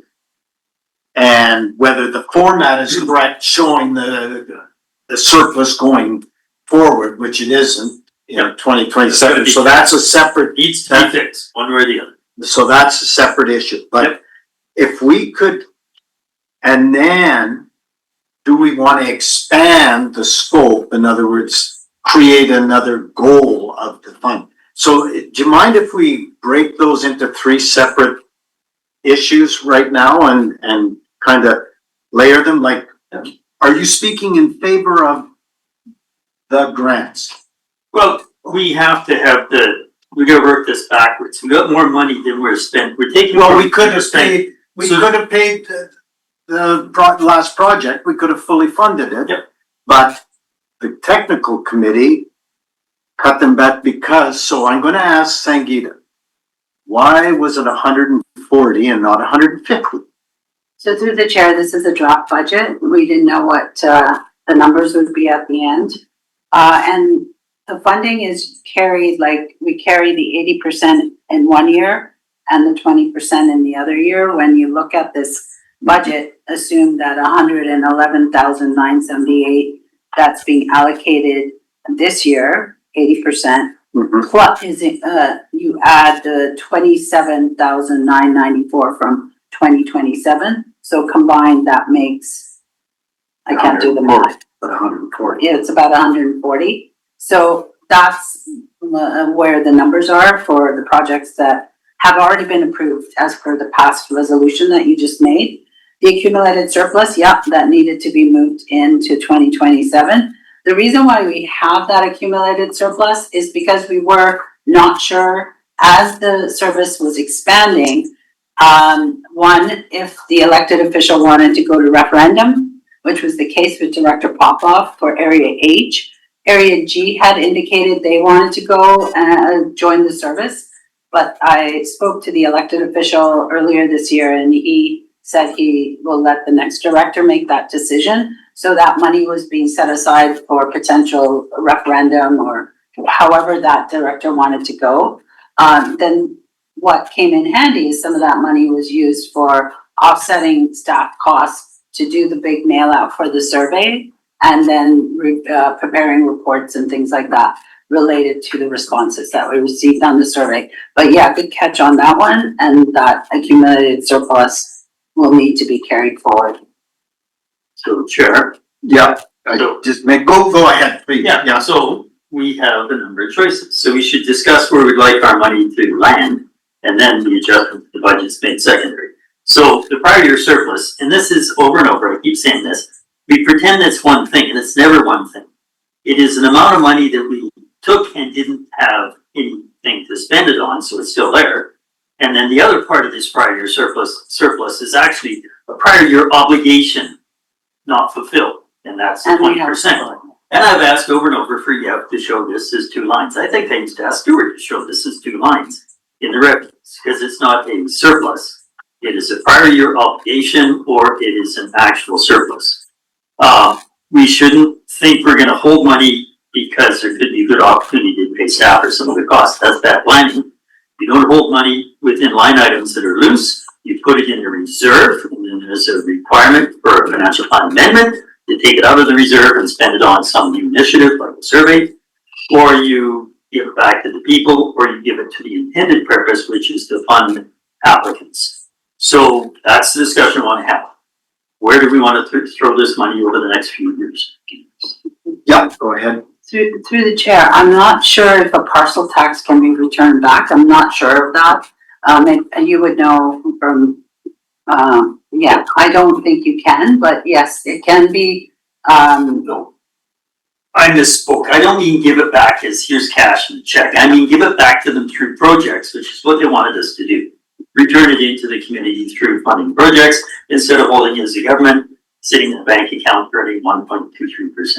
So give it to them for the intended purpose, funding projects. Thank you. So just to clarify, we've got, I'm going back, you're talking, I want to focus on what we're talking about here. One is a recording thing, and I don't want to really deal with that here, but certainly at a next meeting if we need, or Yev or whatever. So that's, if we could just table that for a second, okay? And then what this is saying is we're giving this amount of money in grants.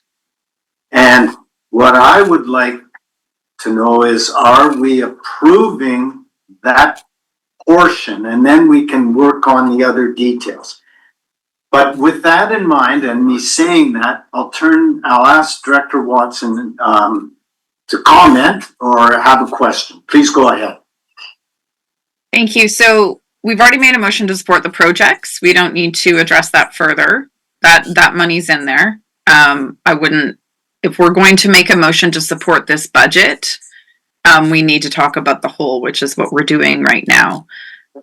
What my comment is I share Director Jackman's concern. I don't like this level of prior surplus, titled as surplus, if what staff is telling us is it's actually allocated somewhere else.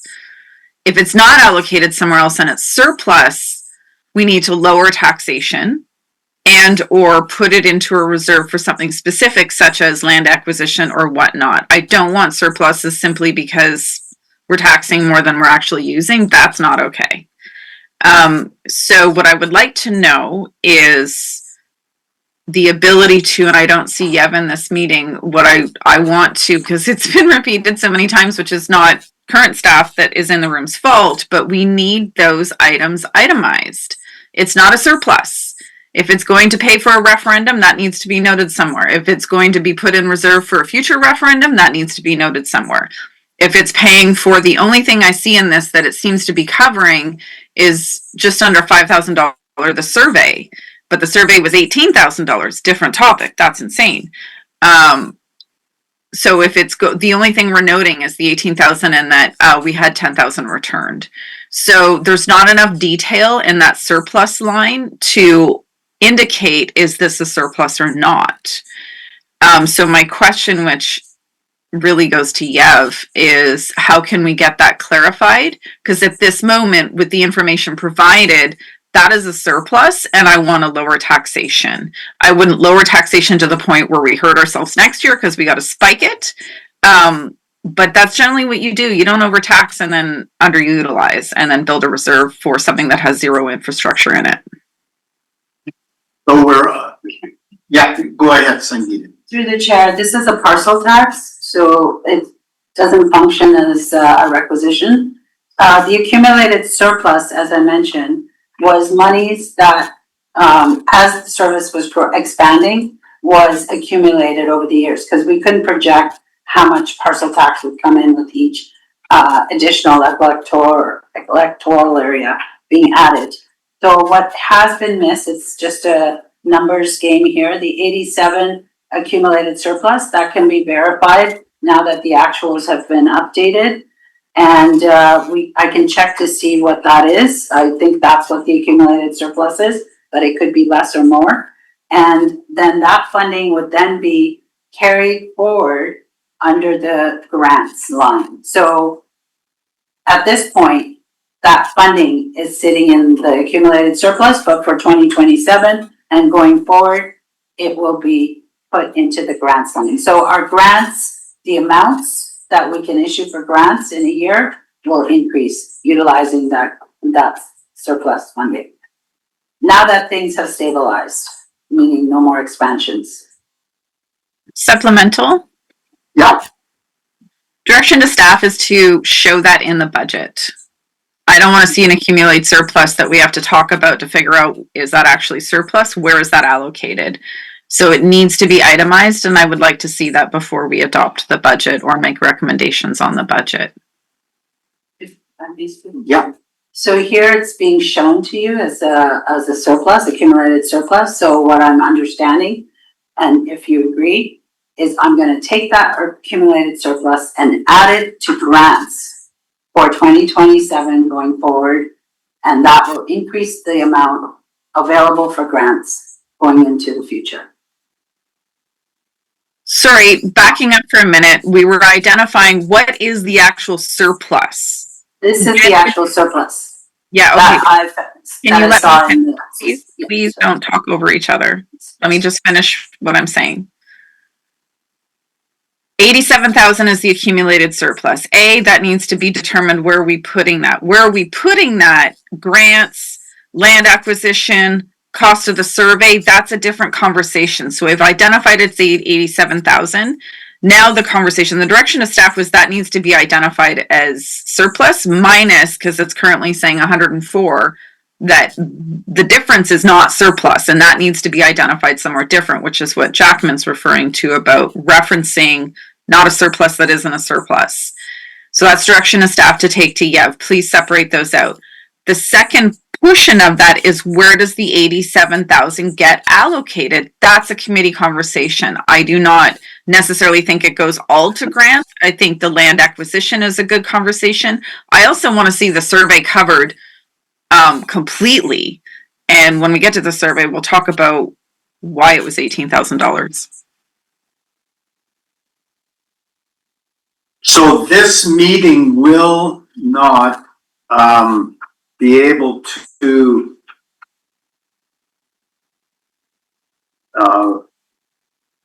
so when you add it up, this is what you see that the parcel tax is anticipated to bring in 174,000, and the surplus from 2025 is 106,000. That means 281. There are a whole bunch of expenses, and when you pay out all of the expenses, you're left with an amount of money, $87,000. Then, so that's this year. Now, we cannot affect the parcel tax income in 2026. That is fixed. So, therefore, in 2027, because we are not having more grants, we approved the grants at 140, that $87,000 exists. Now, what we want to call it, Yev needs to work with staff and us to say, that's what the 87 is, but it exists. So therefore, it is in the 2027 budget as proposed. Then we can decide, okay, we've got this thing going, so at our next meeting, we can look, do we want to establish other services within this service?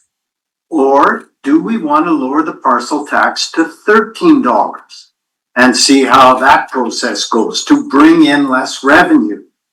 But I think today we have direction to staff to clarify that one line item, 59,100, and it may need to be a bunch of different lines, and then confirm where it goes next year, because it is a surplus, but it doesn't matter if it's a surplus or grants, we can spend it next year, or we can allocate it to. So is that summary enough for us to say we've got direction to staff, that Sangeeta's been taking notes, we can talk to Yeah, but to approve this as it stands, which is what we're approving, is that we approve the parcel tax income. We know that the prior year surplus was 106 because that's, we're assuming, is the audited amount that came in. And then the rest of the expenses are like, I don't quite understand what else we have to do. So your hand is up, Director Watson. I was trying to summarize what I'd heard. Please go ahead. Thank you. The direction to staff was to put them in the appropriate allocated lines. The gap we have at this moment, even if it's for 2027, because we don't adopt a 1-year budget, we adopt a 5-year budget, is where does that 87,000 get allocated to? Which means this committee has a discussion to have around where do you allocate the actual surplus? Well, we allocated to prior year surplus. It's right there. It's what we've done every year. Chair Newell, what we're trying to identify is surplus that's generic surplus is a problem. We can't just have. That's a different issue. We can't solve that here. That's what I'm saying. That's the direction the staff is. Figure out what that surplus is. Right now, today, we put it in surplus because that's what it is. But we need more details, so we ask Sangeeta and Yev and They're the ones Stuart. to give the detail on where do we want the surplus. That's my point. I'll stop. It goes there. I in don't prior think you year understand. surplus. The point is we're saying we don't want a surplus. A surplus that just builds funding is not a good use of funding. We're trying to allocate it specifically to where do we put that surplus. That's the conversation. Sorry, are you saying, the chair is going to try and get this clear. Are you saying you want to spend more money this year? No, not at all. There's 87,000 that's in addition to the current budget. I'm saying because we adopt a 5-year plan, not a 1-year plan, where are we allocating that in the budget? It's not more, it's what are we doing with the surplus? So what you're saying is you want to plan future, just so I understand, you want to plan, right at this meeting, plan future spending so that it's not seen as a surplus, but we are actually saying we want to spend the $87,000 over the next 5 years on these projects. Is that what you're saying? No, I think I'm going to stop. You're not quite following. Well, no, I'm not. You don't need to stop. I'm obviously not grasping it. And Director Jackman's trying to help me. Let Director Jackman take it. I'm building on what he said, so he gets it. We must show the 87,105 in 2027. Yeah. Or Prior year move surplus. it into a reserve. Just put it in prior year surplus and have the conversation throughout the Almost on year. the verge of challenging the chair. I know I like to. Well, we're trying to solve something here, Okay, but so let me complete my thoughts. When do you put the 87,105 under revenues in 2027? Now you must show where it goes from there. In the expenses block. So either it continues to be an accumulated operating service, in which case it has to go in 2028. And then in the expenses below 2028, you must show where it goes. And if you're not going to put it under grants or a contribution reserve, we need to decide and give direction on how to show that in 2027, 28, 29. Otherwise, it will perpetually be an operating surplus that just rolls to the next year. And that's not what our constituents want. We need to make a decision and give direction. Sangeeta has suggested we could just put it all under grants and have a bonus year of grants. I'm not so hot on that. I would rather we increase grants by 20% a year for the next 4 years and say we have roughly 170,000 a year. That to me would be a way to smooth out and spend off that accumulated surplus. That would be more smooth. I'm not Chair, disagreeing. Finished. I'm saying that's correct. Am I out of time, Chair? I'm saying this isn't the meeting to do that. I'm agreeing with you, but I'm saying it's at the next meeting because we don't have a staff report on what to spend it on. So at this meeting, we put it there with a note to say we need to stop this, and our next meeting, we work on doing this. That's all I'm saying. I'm not disagreeing with you. I'm just saying this meeting might not be able to do that. I'm sorry. And I'm out of order. You're more than correct. And I would not be sustained. You are chair. So at this meeting, we can give direction to throw it all into 1 year, spend it all. We can give direction to smooth it out over the next 4 years if we choose. We can give direction to remove it from this active budget and put it into a reserve and decide how we're gonna reintroduce a reserve into the rest of the operation at a future date. But we need to give direction or we cannot approve draft budget, because the draft budget right now is too unbalanced. Beyond that, I want to challenge and ask why the increase in staffing costs. Gotta flip pages again. We already took out the extra costs, 18,800, whatever. But we had projected staffing and staffing benefit time, and we've underrun that. And yet now instead of taking a 3 to 5 year average of actuals, we're showing another big leap. And I think it's 56.4% increase if you look at the actual versus the proposed. That's another good reason to have an operation stabilization reserve, like we have in some other services where there's unknowns, like we have in building inspection. So those are the directions I want staff to incorporate today, or we can't approve this today and we'll see what they say in the next one. But I want all those things considered. I don't want to see a forever jump in staff costs with no rationalization. I'd rather see it being a stabilization reserve. I'd rather consider a land acquisition reserve. I'd rather smooth out the accumulated surplus over a multi-year and not have everybody trying to clamor to get bonus money. So those are my general directions to staff. Unless staff has something they can give to us before the end of the meeting, then I think we have to just put off the attempt to approve a draft budget. There's too many unknowns. Yes, go ahead. So through the chair, if I may just clarify, what I heard, and I'll bring a report forward in February to the board, if that's okay. Yeah, and yeah, I'll clean up the budget. I'll move. So what's happened is that accumulated surplus isn't showing in the prior year surplus for 2027 and being added to expenses. So that will be changed, and we'll leave it in prior year surplus with recommendations on how that accumulated surplus can be spent. And I've got 4 things here. I've got increased grants by 20% per year over the next few years. So that's one way to do it. Put into a stabilization reserve as another option, or into a land acquisition reserve. And I also heard that why are staff costs higher? I'll look into that. We're trying to keep them as low as possible. We also have general admin fees, plus the 9% that we give to KCP. So our total should be 6%, but with the general admin fees and staff time that is actual, we're actually under budgeting for staff time.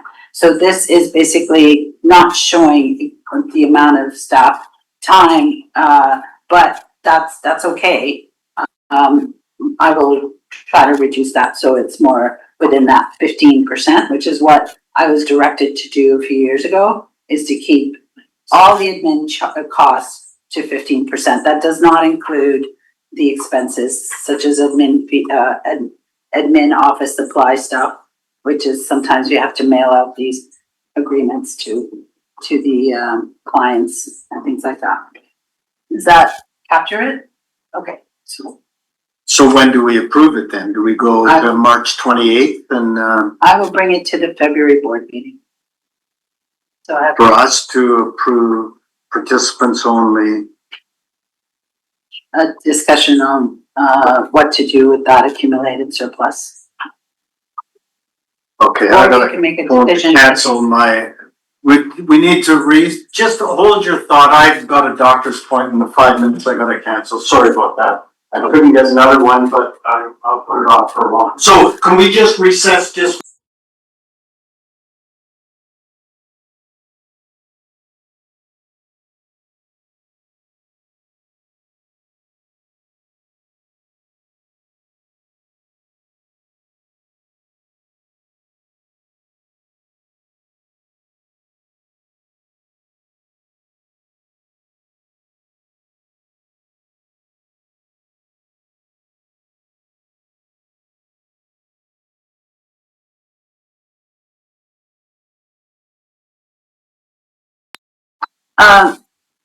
Take So, it place. I'm just notifying everybody online that Director Newell has to leave the meeting, the chair has to leave the meeting, so we need to select an interim chair to host the rest of the meeting. And so who would, I would move the director, I don't think we can have a motion at this point, so I would move Director Jackman be interim chair. does everybody agree that Director Jackman be interim chair? Are those hands for yes? Okay, Amy? No, Was that- they're not. I'll second it, but this is completely out of process. I know. I realize. We realize that. Okay, so Director Jackman, you are interim chair. Yeah, well, I'm fine with that. Okay, and thank you. So we, staff has, given feedback from what the view is direction on the budget, but we have Popoff, Watson, and Schmink all to speak. Please go ahead, Director Popoff.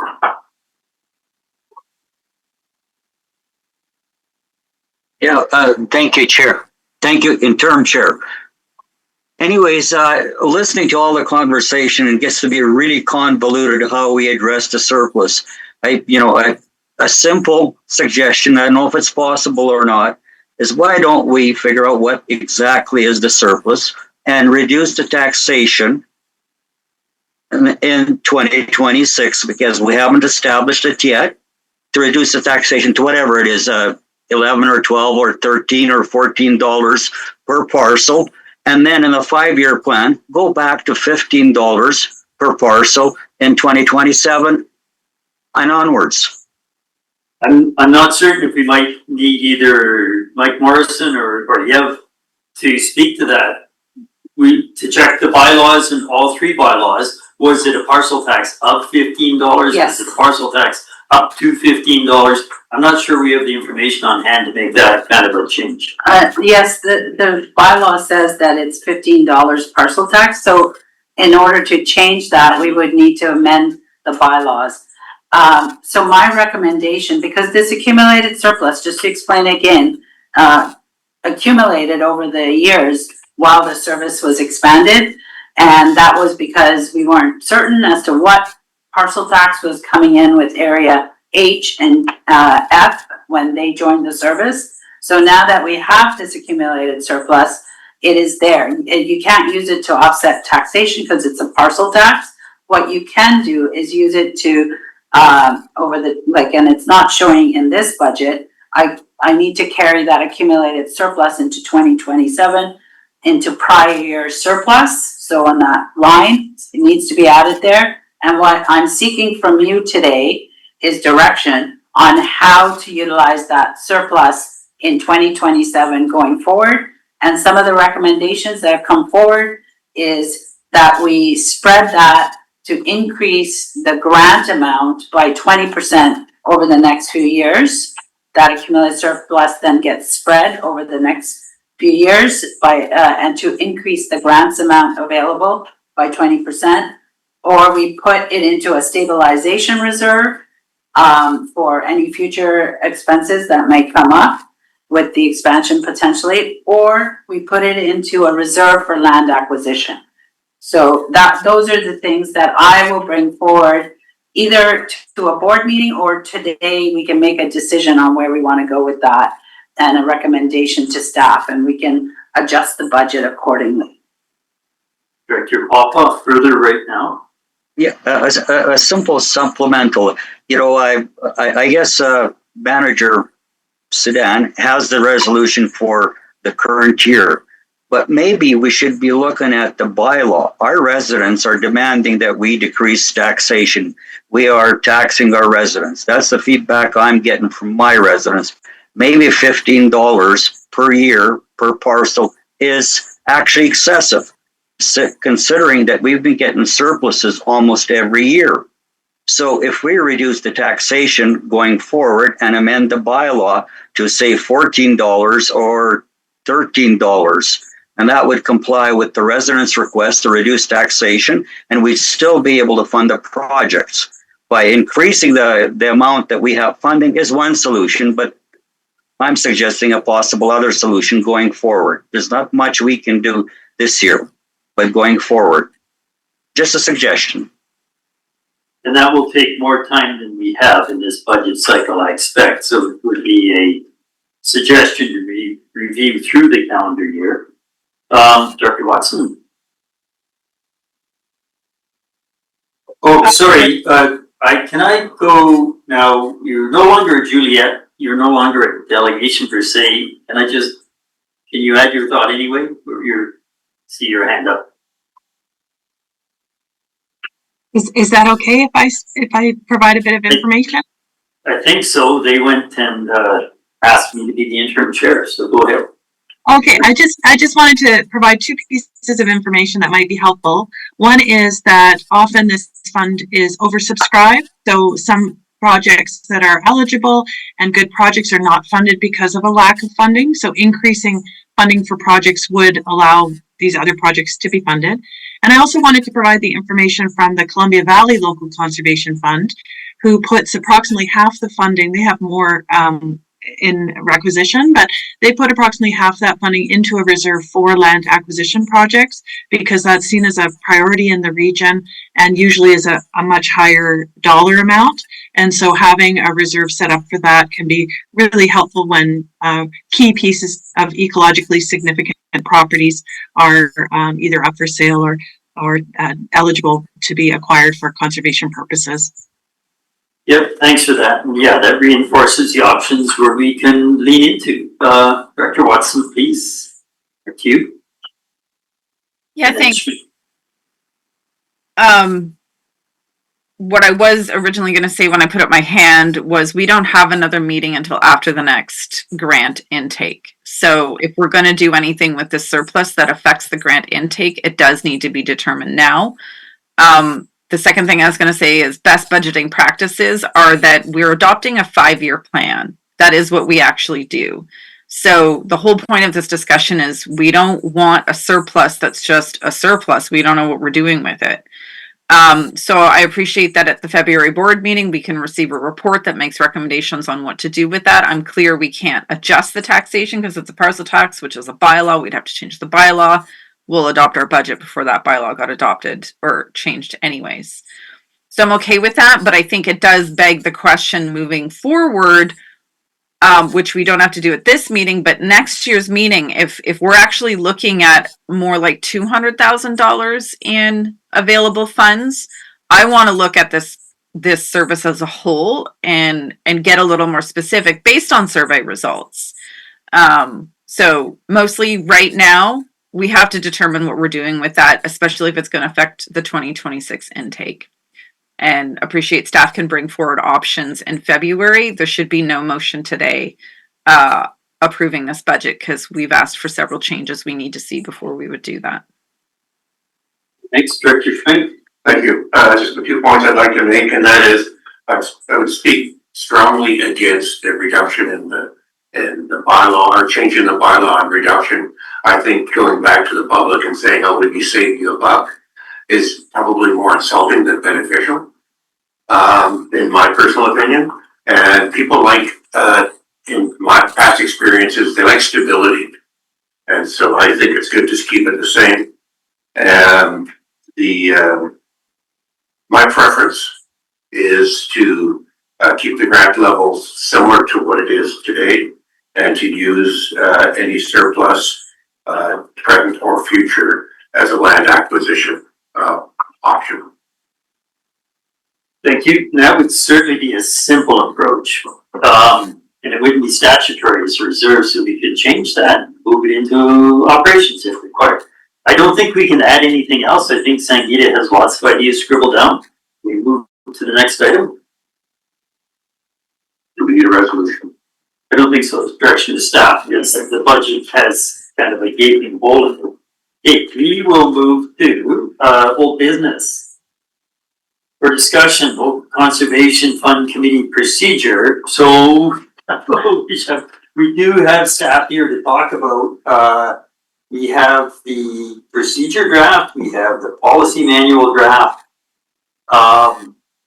which kind of are intertwined because you've taken the terms of reference and pulled apart and tried to put it in document A or document B, whatever makes sense. you want to give us a little bit of an overview of where we're at, and then we'll see what the committee wants to do. There is a recommendation on the second one. Yep.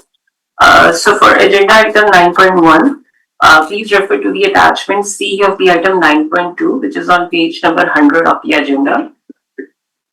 So this item is before the committee in response to direction provided at the previous Local Conservation Fund committee meeting, where staff was asked to prepare a red line style document to clearly demonstrate how the existing term of reference is bifurcated into Local Conservation Fund policy and procedure. So in response to that, staff have prepared an annotated term of reference document. So if you can look at that attachment C on page number 100, you will realize that I have highlighted the headings, like where this particular section of the term of reference is going to. So like there are green color highlight, which is going to the procedure document. And then there is a blue color highlight, which is going to the policy document. And also there is a one heading for the continued project, which we are not adding into procedure as well as policy, because this was discussed in the last meeting where it was clear that we are not taking multi-year projects. We clear the projects in every single year. So yeah, so all other substantive elements of term of reference, including governance roles, project eligibility, technical review, and decision-making process have been retained either in policy or procedure. Okay, thanks. And I like the way you did it because yeah, we had to pull these documents apart. So really, you know, talking about the procedure draft and the policy draft together makes sense. Comments or input from the committee members?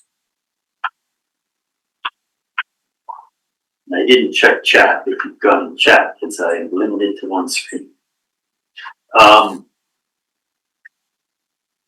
So if nobody else had comments, I was looking at the policy a little different, like terms of reference, a lot of detail, a lot of information there. On the policy, I thought maybe there's more detail than is needed to describe the areas of focus, that we could just refer to the ICUN and as general goals, and that all of the additional details in the policy document are under clauses 4.2 and 4.3. They could kind of stay in the procedure document, I thought, as guidance to staff and the technical review committee. As a rule, I think our policy documents, we try to keep them fairly lean. So that was the first one. I thought it's great in policy, it makes it very clear to us what we're doing, but then the document seems to be a little bulkier than it needed to be. Director Watson, do you have something on that or another, or I could look for a staff response on that? Where's yours on that item?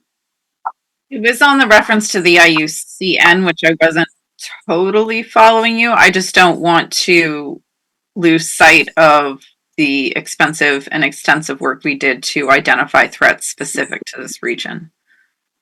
So yeah, that's where I thought that you were trying to address threats as identified under the ICUN, but then in the policy document, there's a lot more detail that I thought could now just go into the procedure, because that is the guidance to staff when they're dealing with the technical review committee.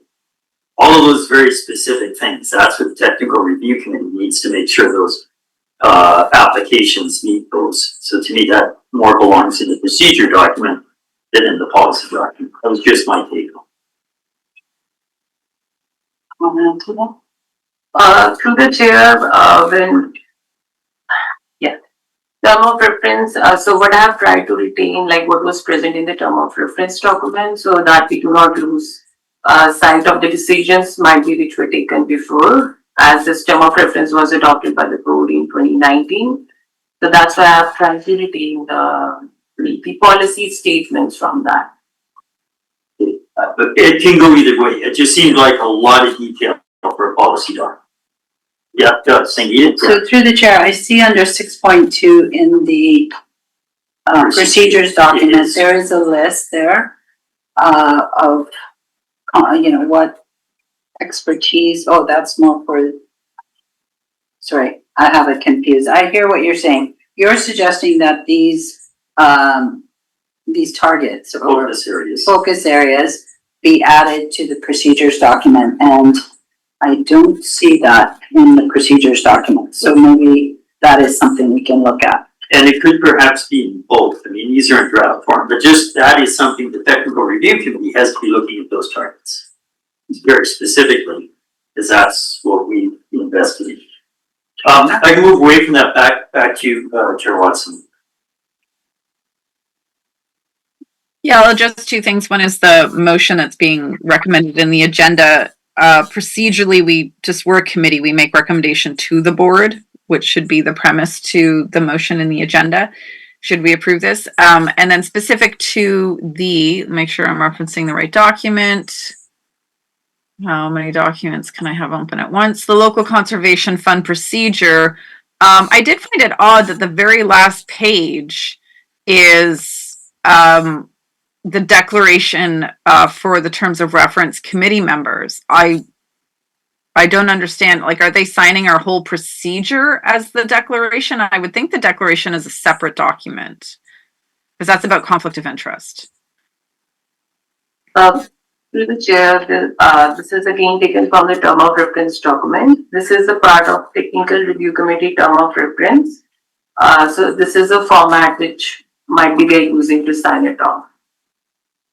Did that originate? I think KCP also wanted to make sure that we're specific about the conflict of interest, knowing that there's very few specialists that are qualified to evaluate these applications, and they are, as part of their income stream, working on these kind of projects. So I don't know if we originated the thought about the conflict of interest, or KCP suggested that we have to expect overlap frequently, so it should be right in there. I believe Juliette or Kendall can speak to that. Kendall, is that sort of your guiding principle? Because you're using the working professionals to do the review process every time you turn around. Yes, thank you, Chair. And that was originally included as part of the Columbia Valley Local Conservation Fund terms of reference when it was established, acknowledging that, yes, there are only a limited number of individuals, and conflicts of interests perceived or actual are expected working in such a conservation community in the East or West Kootenay. And so that's been a part of that terms of reference document. And we do get all new technical review committee members to sign.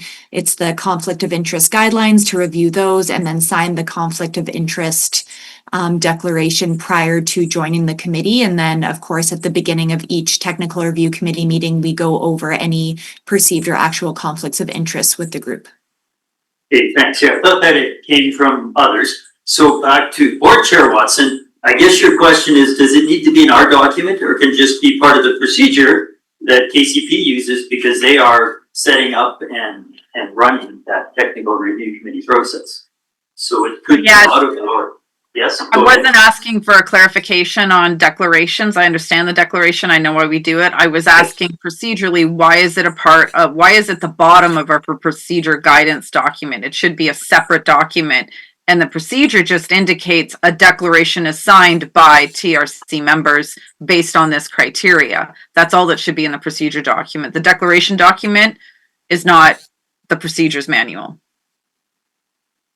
And that makes sense. And KCP may want to modify their document or where they think the bar should be set. Sure. So then are we agreed that would be pulled out? I would just refer to the fact that there will be a declaration on conflict of interest. No more details. Yeah, and I'll move the motion as amended. Yeah, yes, we're okay, because we're making some small changes to the drafts. And I'll just read it, Shelley, for your clearance. That the committee recommend to the board rescind the Kootenay Lake Conservation Fund terms of reference and adopt policy number 400-02-200 as amended, local conservation fund policy. And then that's the motion I'm moving. And then just be clear for the agenda, when we approve that, you need to have the change in what we're approving. So, yeah, we are, your latest, input, it won't amend the policy document, it'll amend the procedure document. So we Yeah, don't need that. I realize the motion only addresses the policy. You're right. It should address the procedure document as well, because that's what's being amended. You're right. The policy is not being amended. So, do we normally, boy, I feel embarrassed in year 18 here. Staff draws up the procedure documents, and does the board ratify the internal staff procedure documents? Not so much.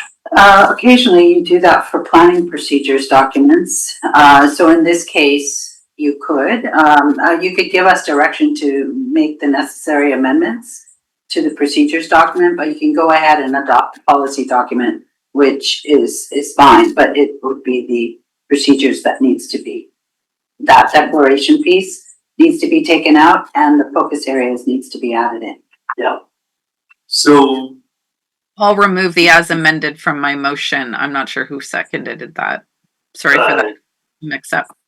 yeah, I was looking for clarification, didn't actually second it. So, okay, we'll do that because this is simple. We can rescind the one and put the policy into effect. And then we would see the other amended procedure document come to board for ratification. I think that's fair. So yeah, Director Schmink is seconding. You're just moving the motion as for the agenda. And Schmink, Watson and Schmink seconds. Further discussion on that recommendation. There was still the initial change of the staff recommends to the board. Yes, yeah, but Shelley, you have that wording, right? Sorry, it's not as for the agenda. It is as worded by Board Chair Watson. No further discussion, all in favor? Opposed? Okay, so that is carried.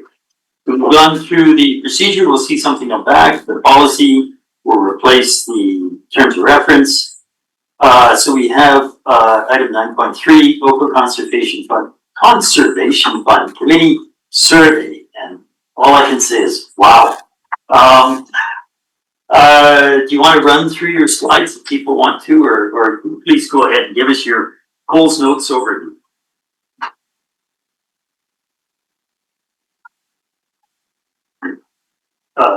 Kelly, were you going to run the slides? I'm clicking on the button. Okay, no, that's good. And I find some of these things don't scroll very easily. I don't know what it is with these presentations sometimes. Okay, go ahead, please. Through the chair, this presentation is supplementary to the committee survey report, which has been submitted as an agenda item number 924. Yeah. So this is the engagement snapshot like what we did, and this summarizes the section number 1 of the community survey report. So we have sent out 5,178 mail outs, which were directly addressed to the property owners in area A, D, and E. So property owners were requested to respond in 2 ways. Either they can fill the form online or they can send mail to us. We have received 70 responses through mail, and we have given 63 days for the property owners to respond to this survey. And it has been requested like we receive only 1 response per household. Next slide, please. So, like regarding the report, so there were 2 types of questions which were asked. One were the structured questions. The respondents were given certain options like yes, no, and the other multiple choice questions. And there were some open-ended questions. So all of them, the responses from them are summarized in section number 2. Then there is a section number 4, which shows all the individual survey responses, which includes both the online filled responses as well as the responses which were received through the post. So staff put those posted responses in the Microsoft Form online platform and then generated the results. So in total, there was 374 total responses which we received. And in the report, there are certain percentages shown. These percentages, the denominator while calculating these percentages was how much responses we received, not the entire population. And second thing is like the total number of responses was different in case of each questions, because the questions was not, all the questions were not required or mandatory to fill. So in the report, you can see the patterns, themes, and various range of perspectives. Next slide, please. So this is the key findings. So 56% say the fund provides value. So the figures on this presentation are like, they are not with the decimal figures, but you can find the exact figures in the report. 48% says that 15% parcel decks provide good value for money, 60% say that themes and projects are aligned, and 72% support continuing this program. Now, the 72% includes people who entirely supported us, as well as those who say like, yes, continue, but with certain changes. So these were the key themes which I have identified from the written comments. There is a strong interest in water and watershed health, importance of wildlife habitat and biodiversity. There are ongoing concerns which were raised regarding the invasive species management.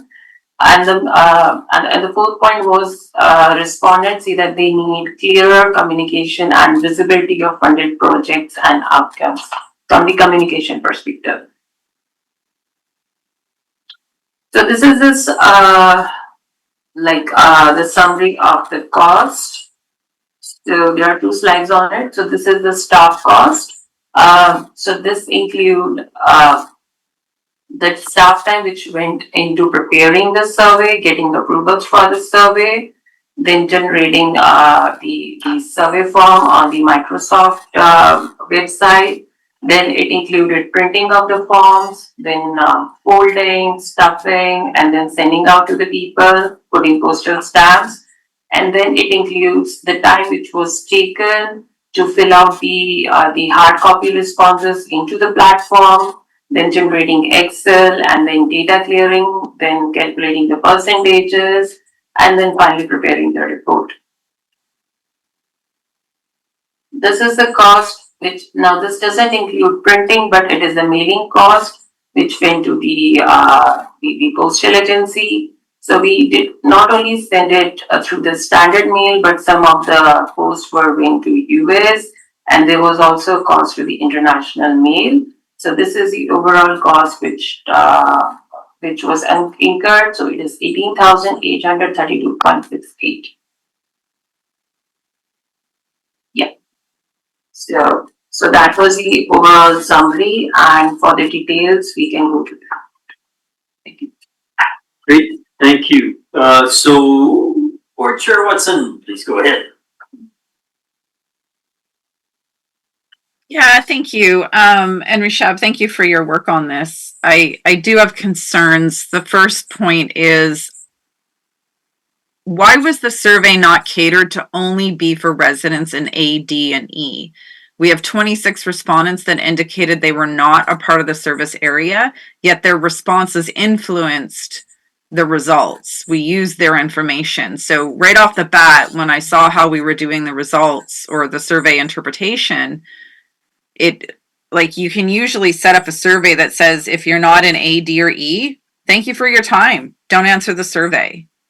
So that would have been a crucial piece to ensuring the results we got were actually related to the areas this related to. I would not have relied on residents to state, yeah, I'm in the right area. We had a ton of CASLO responses. CASLO should join the Conservation Service based on the responses in there. So unfortunately, I don't see this as a valid exercise, but I see it as an extremely expensive exercise. I won't ask why it was so much, because I think that just will suggest that staff wasn't mindful. I don't think that that's the case. I do understand there was 5,000 for the mail out alone, so that's a big chunk, and I get that. But overall, what this cost and the results are unfortunate, and I would not rely on any of these results to indicate there is or is not support. I'd say it's an incomplete process. Go ahead. please. Yeah. Through the chair, the survey was intended to the property owners who are actually paying the taxes, not to the residents, because residents can include people who are living on rents, and so that is why when this mail out was carried out, it was not only sent to the like the domestic mail out, but even the mail out went to US and international, and this thing was communicated beforehand when we were finalizing the survey and the survey format. So when staff receive the responses, then if we have received the responses, then they need to be part of the calculating the percentages. Sorry, Sangeeta was gonna add to that. go ahead. No, actually, it's a question to Rishabh. What Director Watson is saying is that some people responded that weren't in area A, D, and E. Did we filter those responses out? Through the chair, no. So Okay, supplemental? Wait, we'll go back, Rishabh, go ahead a little bit more and then.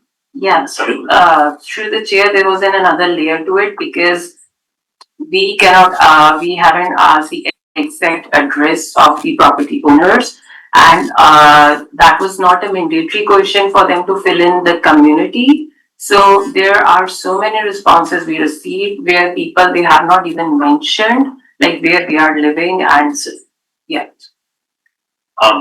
Supplemental, and then I have a question to build on this line of question. Go ahead.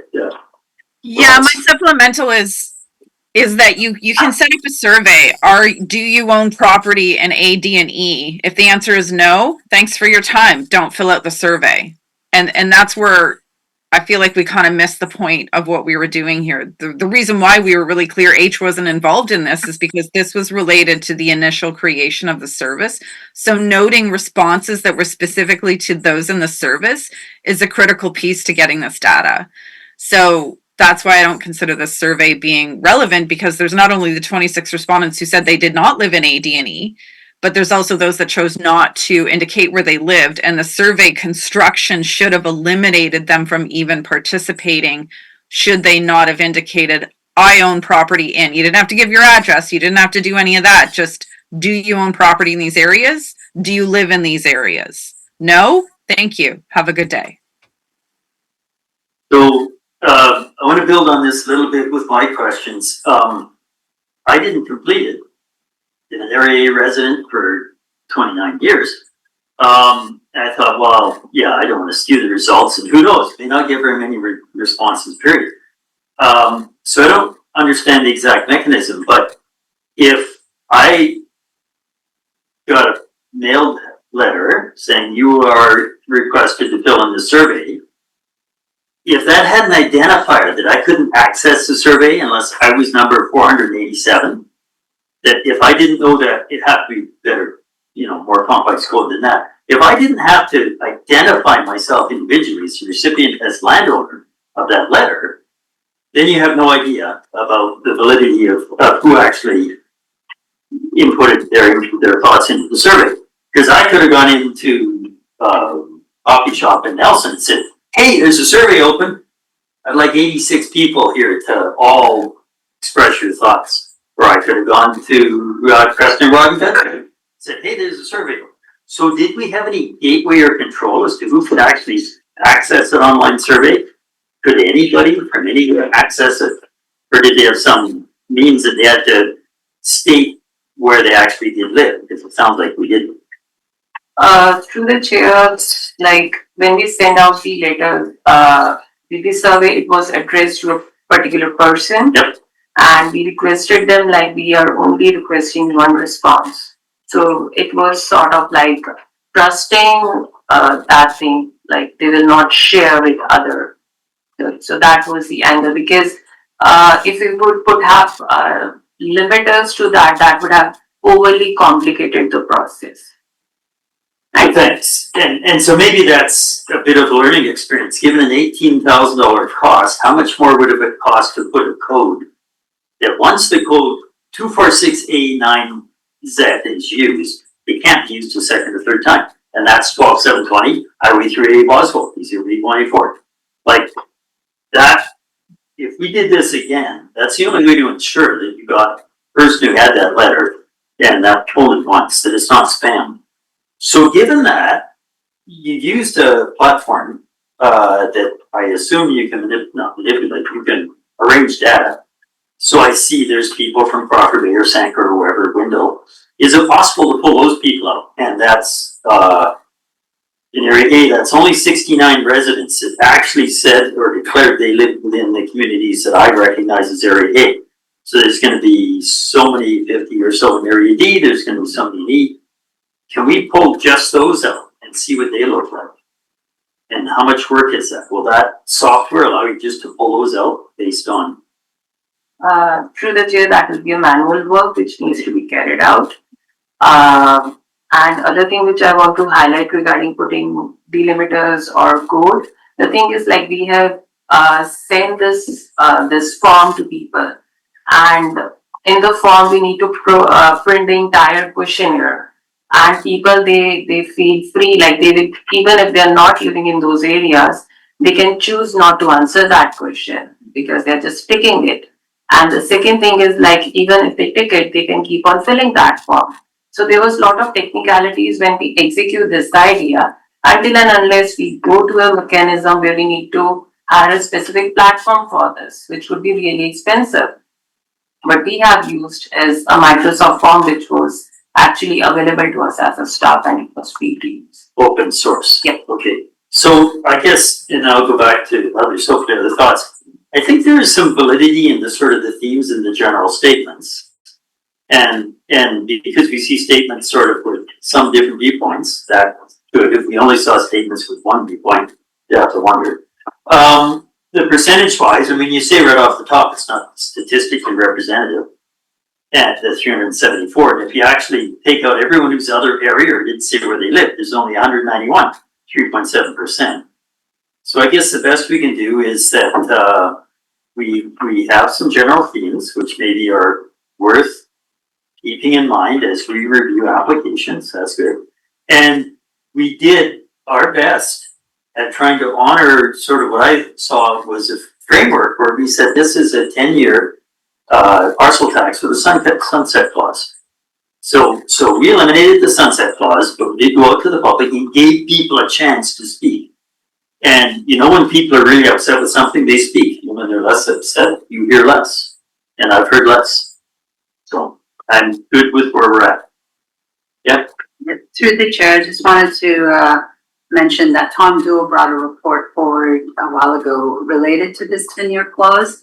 And that was, in his opinion, not something that should have been included in the terms of reference or in this process. I don't think it was in the terms of reference either. And that 10-year clause came about because in the Columbia Valley, Interim being a municipality, they have to check in with residents every 10 years, while in the rural areas where this service applies, that's not the case. So and that was added. It wasn't added to the terms of reference. It's just what we've heard from you directors as being communicated at the time the service was established.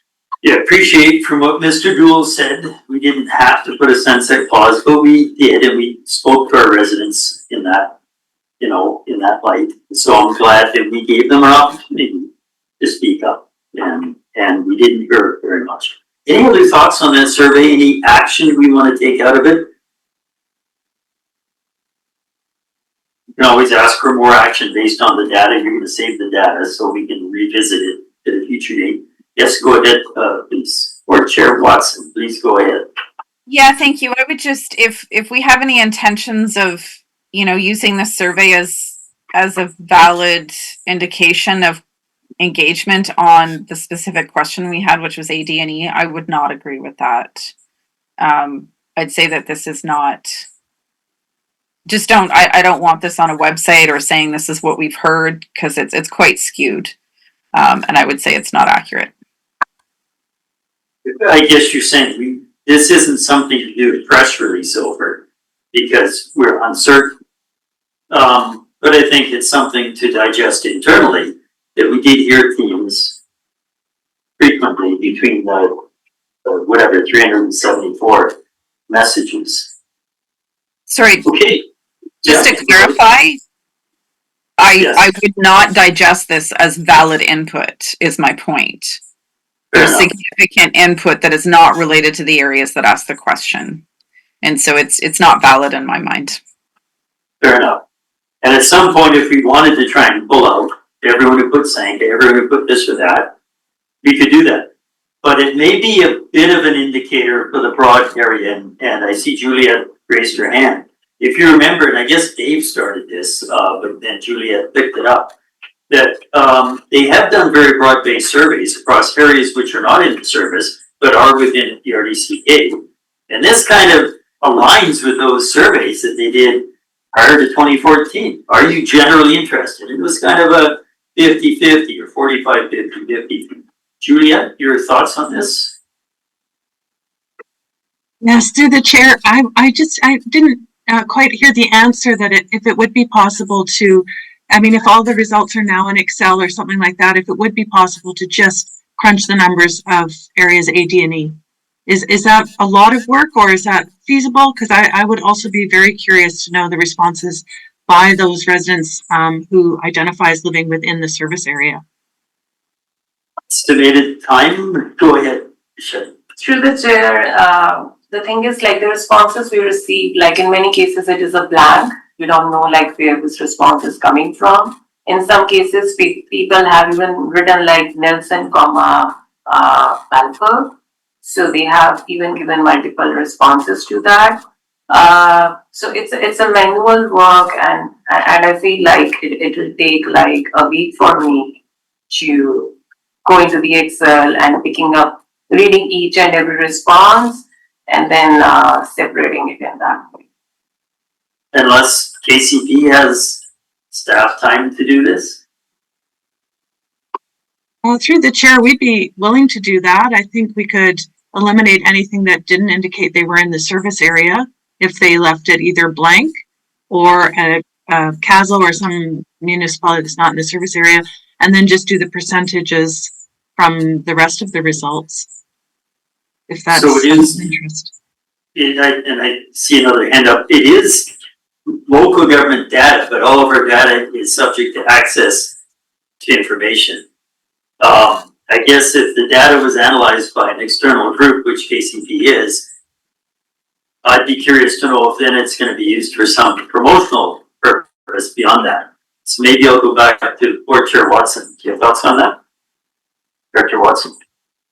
Yeah, thank you. Well, I appreciate Juliette's offer, and I'd be curious as well if they are extrapolated to be specific to AD and E, and it's residents and or own property, not just residents. But my further note to that is the response level by area needs to be compared to the population. So if I'm looking at a 0.003% of my population response, it's not valid. So that would be the further consideration. I don't have any opposition. This is a public document. Juliette can, by all means, I would appreciate that. But you would have to include what are the population areas for D, A, and E to just get an idea of what the percentage of response is. We cannot control how well people respond to things, and I'm not saying that's anyone's fault, but the overall response out of 5,000 is still dismal enough for me to be like, even if we didn't focus on the areas in question, it's a really hard one to say we got valid responses. Yeah, I did the number. It's 69 individual responses who tagged an Area A community out of roughly 2,000 parcels in Area A. So that's 3.45%. Can we leave this then for Juliette and Sangeeta to maybe have a conversation about how this data can be better used? And they'll get back to us with whatever they come up with. Is that acceptable? Any other discussion on the survey? If not.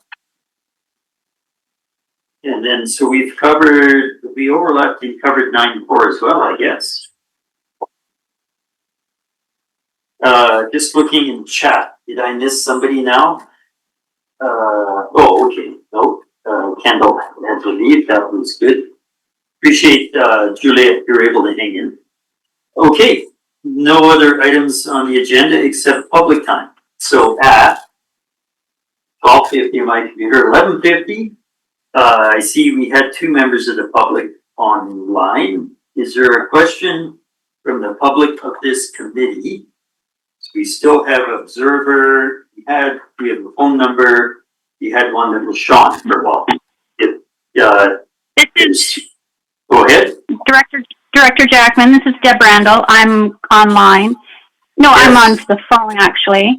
Yes. And first I'll tell you that the dial-in details on the website were incorrect. But anyway, I figured it out. What I know you've already voted, but the one thing I wanted to just bring to your attention or just comment on is Elk Root Conservation Society's pollinator pathway. If you haven't seen it, I really recommend you go see it because it sounds really great, but it is 3 mounds of dirt on the side of the road in front of their property. Like literally, that's what it is. So far, they've submitted budgets over $300,000 for this year and the previous 2 years, and you've given them just now close to $60,000. So I really think you should go take a look. It's not really out of your way. It's just over the bridge on Lower Passmore Road.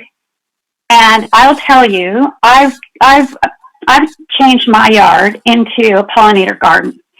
And I've done all of the plantings myself. Anyone who collects seeds can grow native flowers. And I'll tell you, the most I've spent is $45 a year for the seed starter soil. So I can't even imagine their $300,000 plus budget over the last 3 years. Honestly, it is, I just can't believe it. And I don't know what else to say to that other than you need to see it. And if you don't blink, because you'll pass it, it's 3 mounds of dirt on the side of the road. And I will say, you know, pollinators, native pollinators, they take a while to grow. Anyone who's planted them or has bees knows that it's a labor of love. They don't just miraculously appear overnight. It takes 1 or 2 years or even 3 for them to flourish, to actually flower. But I don't know, you have to see it. So the other thing I wanted to say was I know the renewal, a new contract is in play. The current one expires and they're working on an extension or a new contract. And I would just suggest that you really look at the termination clause in that contract. And the reason I say that is because what I see as an observer of both this committee and CSLAC is a lot of similarities. Like, and you probably see it yourself. So just that's just my 2 cents as just someone who's been actually following and reading these grant requests. What strikes me, just one more thing, is the lack of grant applications. Yeah. So that's it. Okay, thanks for your input. Not a question, but that's fair enough.